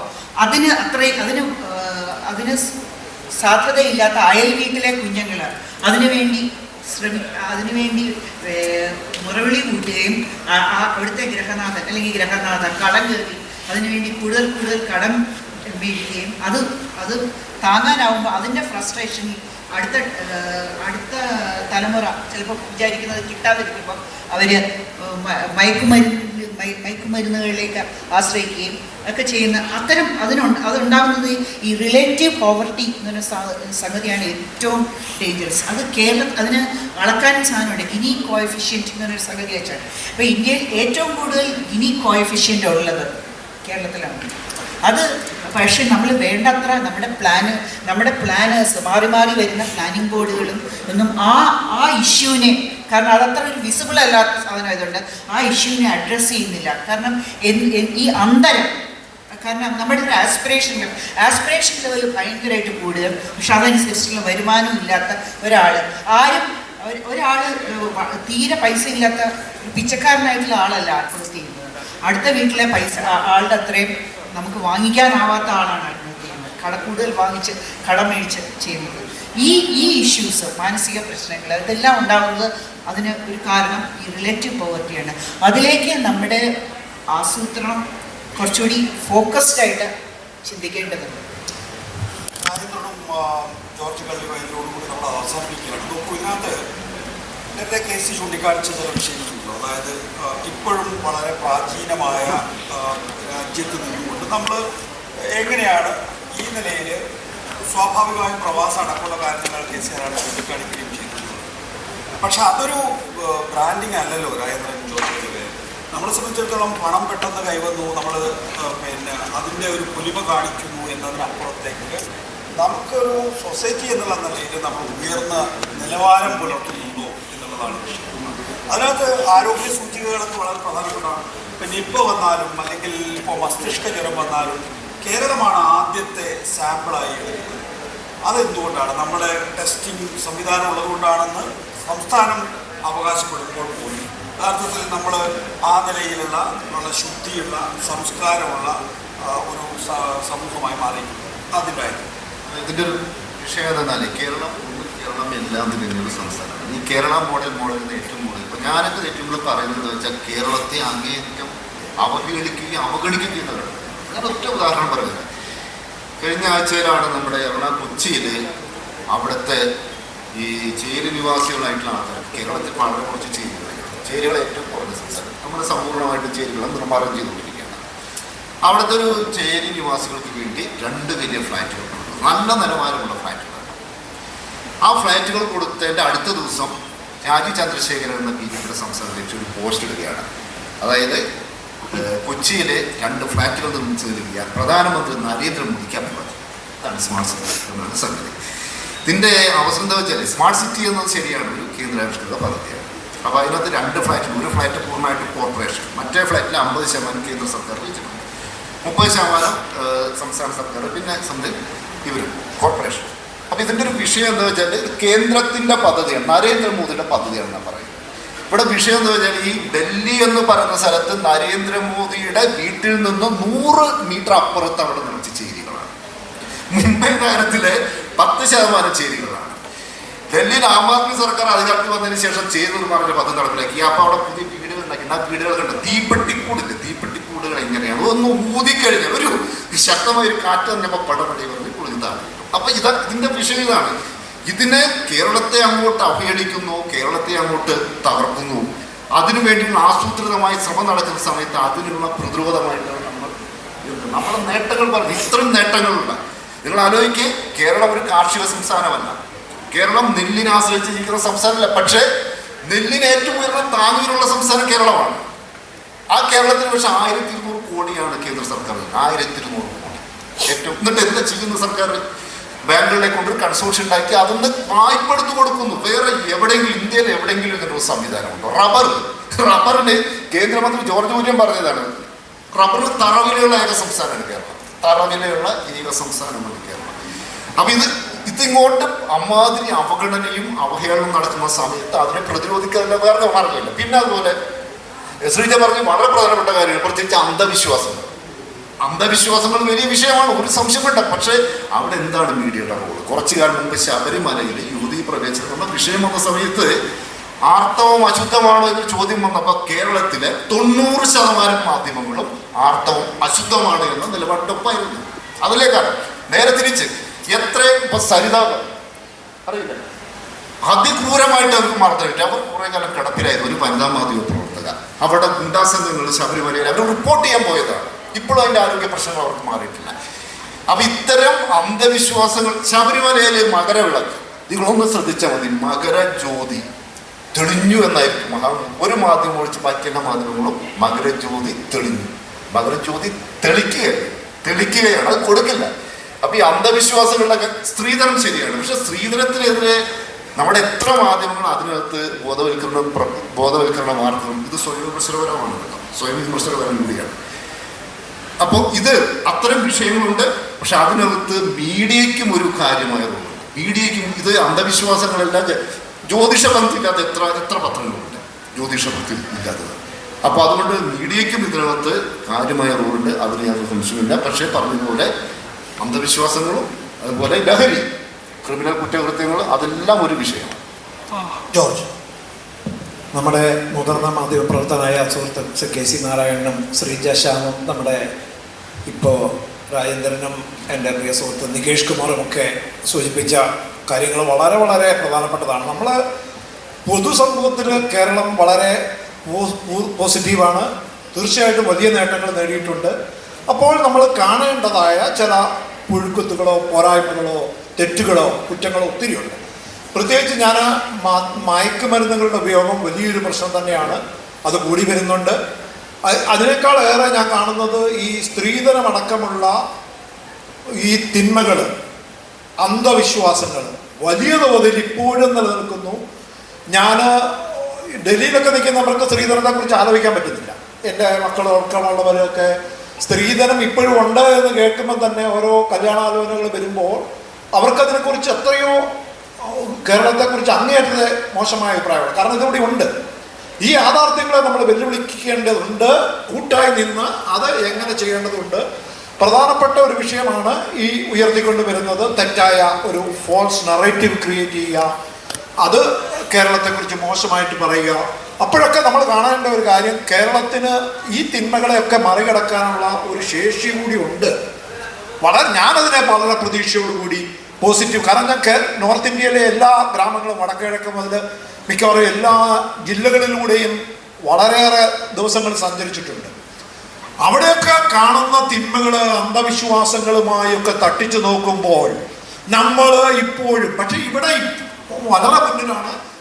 അപ്പോഴും ഇവിടെ വളർന്നു വരുന്നു വർഗീയത, ഫാസിസ്റ്റ് ചിന്തകൾ കൂടി വരുന്നു, മജോറിറ്റേറിയൻ ഭൂരിപക്ഷ ഒരു ചിന്ത, അത് രാഷ്ട്രീയത്തില് മതത്തില് എല്ലായിടത്തും നമുക്ക് കാണാൻ പറ്റും. അതുപോലെ ഈ ജേർണലിസത്തെ മറികടന്നുകൊണ്ട് ജേർണലിസത്തിന് പാരലായി പോകേണ്ട ആക്ടിവിസവും, അത് പലതരത്തിലുള്ള ആക്ടിവിസം ഉണ്ട്. റിലീജിയസ് ആക്ടിവിസം, ഇപ്പം കോർപ്പറേറ്റ് ആക്ടിവിസം, പലതരത്തിലുള്ള ഓരോരുത്തർക്ക് അത് വളരെ ഗോപ്യമായി പണ്ട് ചെയ്തിരുന്നത് ഒരു നാണവുമില്ലാതെ ഒരു മറയുമില്ലാതെ ചെയ്യുന്ന പത്രപ്രവർത്തകർ വരെ നമുക്കുണ്ട്. അപ്പൊ അത്തരം തെറ്റുകളെ നമ്മൾ കൂട്ടായി നിന്ന് പൊതുസമൂഹത്തിന്റെ പൂർണ്ണ പിന്തുണയോടുകൂടി സർക്കാരും NGOകളും മതമേധാവികളും ജാതികളെ ഇല്ലാതാക്കാനും ഇപ്പോഴും കേരളത്തിലുണ്ട്. ജാതി പറയരുതെന്ന് പറഞ്ഞ ആള് ശ്രീനാരായണ ഗുരുദേവന്റെ ശിഷ്യന്മാരെന്ന് അവകാശപ്പെടുന്നവർ എന്തൊക്കെ അദ്ദേഹം ചെയ്യരുതെന്ന് പറഞ്ഞു അദ്ദേഹം ചെയ്യുന്നു. യേശു ക്രിസ്തു എന്തൊക്കെ ചെയ്യരുതെന്ന് പറഞ്ഞിട്ടുണ്ടോ, അല്ലെങ്കിൽ എന്താണ് മാതൃക എന്ന് പറഞ്ഞത്, അതിന് ഘടകവിരുദ്ധമായ കാര്യങ്ങൾ നടക്കുന്നു. ഞാനൊരു മതത്തെക്കുറിച്ച് പറയുമല്ലോ, പക്ഷേ മതങ്ങളുടെ ഭാഗത്തുള്ള തെറ്റുകളെ തിരുത്തിക്കാൻ ഒറ്റക്കെട്ടായ ഒരു ശ്രമങ്ങൾ ആവശ്യമുണ്ട്. അതിന് നമ്മളെല്ലാവരും ഒന്നിച്ച് നിൽക്കണം. അത് രാഷ്ട്രീയവും മതവും എല്ലാം തെറ്റ് ചെയ്യുന്നുണ്ട്. ആ തെറ്റുകളെ തിരുത്തിക്കാനുള്ള ശേഷി നമ്മുടെ യുവതലമുറയ്ക്ക് ഉണ്ടാക്കി കൊടുക്കണം. അവിടെ നമ്മളെല്ലാവരും പറഞ്ഞ ഒറ്റ കാര്യമുള്ളൂ, നമ്മളെല്ലാവരും ഒരു പത്രപ്രവർത്തകരായി മാറുക. പുതിയ തലമുറയിൽ എല്ലാവരും അവർക്കുള്ള മീഡിയം ഉപയോഗിക്കുക. അത് സോഷ്യൽ മീഡിയ ആയിക്കൊള്ളട്ടെ, ചിലപ്പോൾ കൂട്ടുകാരോട് സംസാരിക്കുന്നതായിക്കൊള്ളട്ടെ, ചിലപ്പോൾ ഒരു ഇൻ്റർനാഷണൽ വേദിയിൽ പോയി സംസാരിക്കാൻ നല്ല ഒരു മറ്റൊരു കോളേജിൽ പോയി പഠിക്കാൻ കിട്ടുന്ന അവസരമായിക്കൊള്ളട്ടെ. അതിനെയൊക്കെ നമ്മുടെ ഒരു പുരോഗമന സംസ്ഥാനം എന്ന നിലയിൽ കേരളത്തെ വീണ്ടും അതിൻ്റെ മഹത്വത്തിലേക്ക് ഉയർത്തിക്കൊണ്ട് വരുവാൻ നമുക്ക് കൂട്ടായിരിക്കാം. അതിന് പൂർണ്ണ പിന്തുണ കൊടുക്കുവാൻ നമ്മുടെ മാധ്യമങ്ങളും തയ്യാറാകട്ടെ. ജോർജ് കള്ളിവയൽ പറഞ്ഞ് അവസാനിപ്പിക്കുന്നത് നമ്മളെല്ലാവരും ഒരു ബ്രോഡ്കാസ്റ്ററായി മാറുക, ഒരു മാധ്യമ പ്രവർത്തകനായി മാറുക എന്നുള്ളതാണ്. ഈ ചർച്ച അവസാനിപ്പിക്കാനുള്ള ഏറ്റവും ഉചിതമായ വാക്കുകൾ അതുതന്നെയാണ് എന്ന കാര്യത്തിൽ ഒരു സംശയവുമില്ല. നമ്മളൊരു കാര്യം ആലോചിക്കേണ്ടത്, നമ്മുടെ ഈ തലമുറയ്ക്ക്, പ്രത്യേകിച്ച് ഞാൻ മാധ്യമപ്രവർത്തക വിദ്യാർത്ഥികളെ സംബന്ധിച്ചിടത്തോളമാണ് പറയുന്നത്, നിങ്ങളുടെ ഈ തലമുറയ്ക്ക് കിട്ടിയിട്ടുള്ള ഒരനുഗ്രഹമായി വേണം ഇൻ്റർനെറ്റിൻ്റെ ഉപയോഗവും അതുപോലെ തന്നെ സാമൂഹ്യ മാധ്യമങ്ങളുടെ കടന്നുവരവിനെയും കാണാനുള്ളതാണ്. നോക്കൂ, എഴുത്തും വായനയും പഠിച്ചതിന് ശേഷം ആദ്യ മാധ്യമം അച്ചടി മാധ്യമത്തിലാണ് സ്വാഭാവികമായിട്ടും. പിന്നീട് റേഡിയോ ഉണ്ടായി, അതിനുശേഷം ദൃശ്യമാധ്യമങ്ങളുണ്ടായി. ദൃശ്യമാധ്യമങ്ങളിൽ തന്നെ വാർത്തകൾക്ക് വേണ്ടിയിട്ടുള്ള ദൃശ്യമാധ്യമങ്ങളുണ്ടായി. പിന്നീട് ഡിജിറ്റൽ മാധ്യമങ്ങളുണ്ടായി. കഴിഞ്ഞ ഒരു 10 കാലമായി സാമൂഹ്യ മാധ്യമങ്ങളുടെ കാലമാണ്. അപ്പോൾ എത്രയോ കാലങ്ങളെടുത്തു സാധാരണ പൗരൻ്റെ കയ്യിലേക്ക് മാധ്യമങ്ങൾ എത്തിക്കുന്നതിൽ. മാനവരാശിയിൽ തന്നെ, മാനവരാശിയുടെ ഉത്ഭവത്തിന് ശേഷമുണ്ടായിട്ടുള്ള ഏറ്റവും വലിയ മാറ്റമാണ് നിങ്ങളുടെ കാലഘട്ടത്തിൽ പുതിയ തലമുറയ്ക്ക് നിങ്ങളുടെ മാധ്യമമായി നൽകിയിട്ടുള്ളത് എന്നുള്ളതാണ്. ഞാൻ നേരത്തെ സൂചിപ്പിച്ചതുപോലെ 96-ൽ ഞാൻ മാധ്യമപ്രവർത്തകനാകുമ്പോൾ എന്നെ സംബന്ധിച്ചിടത്തോളം നെഞ്ചിൽ ചേർത്ത് പിടിച്ച മൈക്കിലൂടെ പറയുന്ന സത്യങ്ങളാണ് വിപ്ലവം എന്ന് വിശ്വസിച്ച് മാധ്യമരംഗത്ത് വന്നിട്ടുള്ള ആളാണ്. ആ മാധ്യമരംഗത്ത് വന്നപ്പോൾ പിന്നീട് വാർത്ത വായിക്കാം എന്നായി. ആവേശകരമായിരുന്നു ആ മുന്നോട്ട് പോക്ക്. പിന്നീട് ചർച്ചകൾ നയിക്കാം, പൊളിറ്റിക്കൽ ലീഡർഷിപ്പിനെ മുന്നിലിരുത്തി നിങ്ങൾക്ക് ചർച്ചകൾ നയിക്കാം എന്നുള്ളത് വന്നു എന്നുള്ളതാണ്. അപ്പോൾ ഇന്ന് നോക്കുമ്പോൾ എനിക്ക് കിട്ടിയിട്ടുള്ള ഒരു വിദ്യാർത്ഥി എന്ന നിലയിൽ കിട്ടിയിട്ടുള്ളതിനേക്കാൾ ഉപാധികൾ, സങ്കേതങ്ങൾ യഥാർത്ഥത്തിൽ സാമൂഹ്യ മാധ്യമങ്ങളിൽ നമുക്കുണ്ട്. ചുരുക്കെഴുത്ത് എഴുതാൻ അറിയുന്നവർക്ക് ട്വിറ്റർ ഉപയോഗിക്കാം, അല്ലെങ്കിൽ എക്സ് ഉപയോഗിക്കാം. ദീർഘമായി കാര്യങ്ങൾ പറയണമെന്നുള്ളവർക്ക് ഫേസ്ബുക്ക് ഉപയോഗിക്കാം. ദൃശ്യങ്ങളിലൂടെ കാര്യങ്ങൾ പറയണമെന്നുള്ളവർക്ക് ഇൻസ്റ്റാഗ്രാം ഉണ്ട്. ഹാസ്യാത്മകമായി സറ്റയറും മീമും ചെയ്യാം, വ്ലോഗ് ചെയ്യാൻ സാധിക്കും. ഇനി ഡീറ്റെയിൽ ആയി എക്സ്പ്ലെയിനേഴ്സ് ചെയ്യാം. അങ്ങനെ ദൃശ്യമാധ്യമങ്ങളിൽ കിട്ടിയതിനേക്കാൾ കൂടുതൽ സങ്കേതങ്ങൾ യഥാർത്ഥത്തിൽ ഇപ്പോൾ സാമൂഹ്യ മാധ്യമങ്ങളിലുണ്ട് എന്ന് തിരിച്ചറിഞ്ഞുകൊണ്ട് ഈ കാലഘട്ടത്തിൽ നമ്മൾ വെറുതെ ജീവിച്ചു പോയവരല്ല എന്ന് വരാനിരിക്കുന്ന തലമുറയെ ബോധ്യപ്പെടുത്തുന്ന വിധത്തിൽ നമ്മളൊരു പൗരധർമ്മം പാലിക്കുന്ന വിധത്തിൽ, നിങ്ങളുടെ രാഷ്ട്രീയം ഏതുമായിക്കൊള്ളട്ടെ, ഒരു മലയാളിക്കൊരു സ്വത്വബോധമുണ്ടോ, മലയാളിക്കൊരു സംസ്കാരമുണ്ടോ എന്നുള്ളതായിരുന്നല്ലോ നമ്മുടെ വിഷയം. ആ വിഷയത്തിൽ ഉണ്ട് എന്ന് തെളിയിക്കുന്ന വിധത്തിൽ പുതിയ തലമുറയ്ക്ക് മലയാളിയെ, കേരളത്തെ ഒരു ഉന്നതമായി ചിന്തിക്കുന്ന, എല്ലാവർക്കും വേണ്ടി ജീവിക്കുന്ന ഒരു സമൂഹമായി ഉയർത്തിയെടുക്കാൻ നിങ്ങൾക്ക് ഏവർക്കും സാധിക്കട്ടെ എന്ന് പ്രതീക്ഷിച്ചുകൊണ്ട്, ആഗ്രഹിച്ചുകൊണ്ട് ഈ പാനലിലെ ഞാൻ പ്രത്യേകം നന്ദി പറയുകയാണ്. ശ്രീ ജോർജ് കള്ളിവയൽ ദീപികയുടെ എഡിറ്റർ സ്ഥാനത്തിരിക്കുന്ന ആളാണ്. അദ്ദേഹത്തിൻ്റെ അനുഭവങ്ങൾ മുൻനിർത്തി നമ്മളോട് കുറേയധികം കാര്യങ്ങൾ വിശദീകരിച്ചു. സരിതാ മോഹൻ ദീർഘകാലമായി മാധ്യമ പ്രവർത്തകയാണ്. ഞാൻ എൻ്റെ ജേർണലിസം സ്റ്റുഡൻ്റ് എന്നുള്ള കാലത്തും ട്രെയിനി ജേർണലിസ്റ്റ് ആയിരുന്ന കാലഘട്ടത്തിലും കേരളത്തിൽ വളരെ സജീവമായി മാധ്യമ പ്രവർത്തനം നടത്തുന്നയാൾ, ഇപ്പോഴും മാധ്യമ പ്രവർത്തനത്തെ വളരെ സജീവമായി തുടരുന്നയാൾ. ആർ രാജേന്ദ്രൻ എൻ്റെ സഹപ്രവർത്തകൻ. അദ്ദേഹം കൈരളിയിൽ ദീർഘകാലമായി പ്രവർത്തിക്കുന്നു. അതിനപ്പുറത്ത് അദ്ദേഹം സാമൂഹ്യ മാധ്യമങ്ങളുടെ സാധ്യതകൾ കൂടി അന്വേഷിക്കുന്ന ആളാണ്. കൈരളി സാറ്റലൈറ്റിലൂടെ വരുമ്പോൾ അതിനൊരു ഫുട് പ്രിൻ്റ് ഉണ്ട്. ആ ഫുട് പ്രിൻറ്റിനപ്പുറത്തേക്ക് മാധ്യമ ലോകം തേടി നടക്കുന്ന ആളാണ് ശ്രീ ആർ രാജേന്ദ്രൻ. അദ്ദേഹം റിസർച്ച് ചെയ്യുന്ന ആളാണ്. ശ്രീജ എന്നോടൊപ്പം മാധ്യമപ്രവർത്തകൻ, ഒരു കൊളീഗാണ് എൻ്റെ.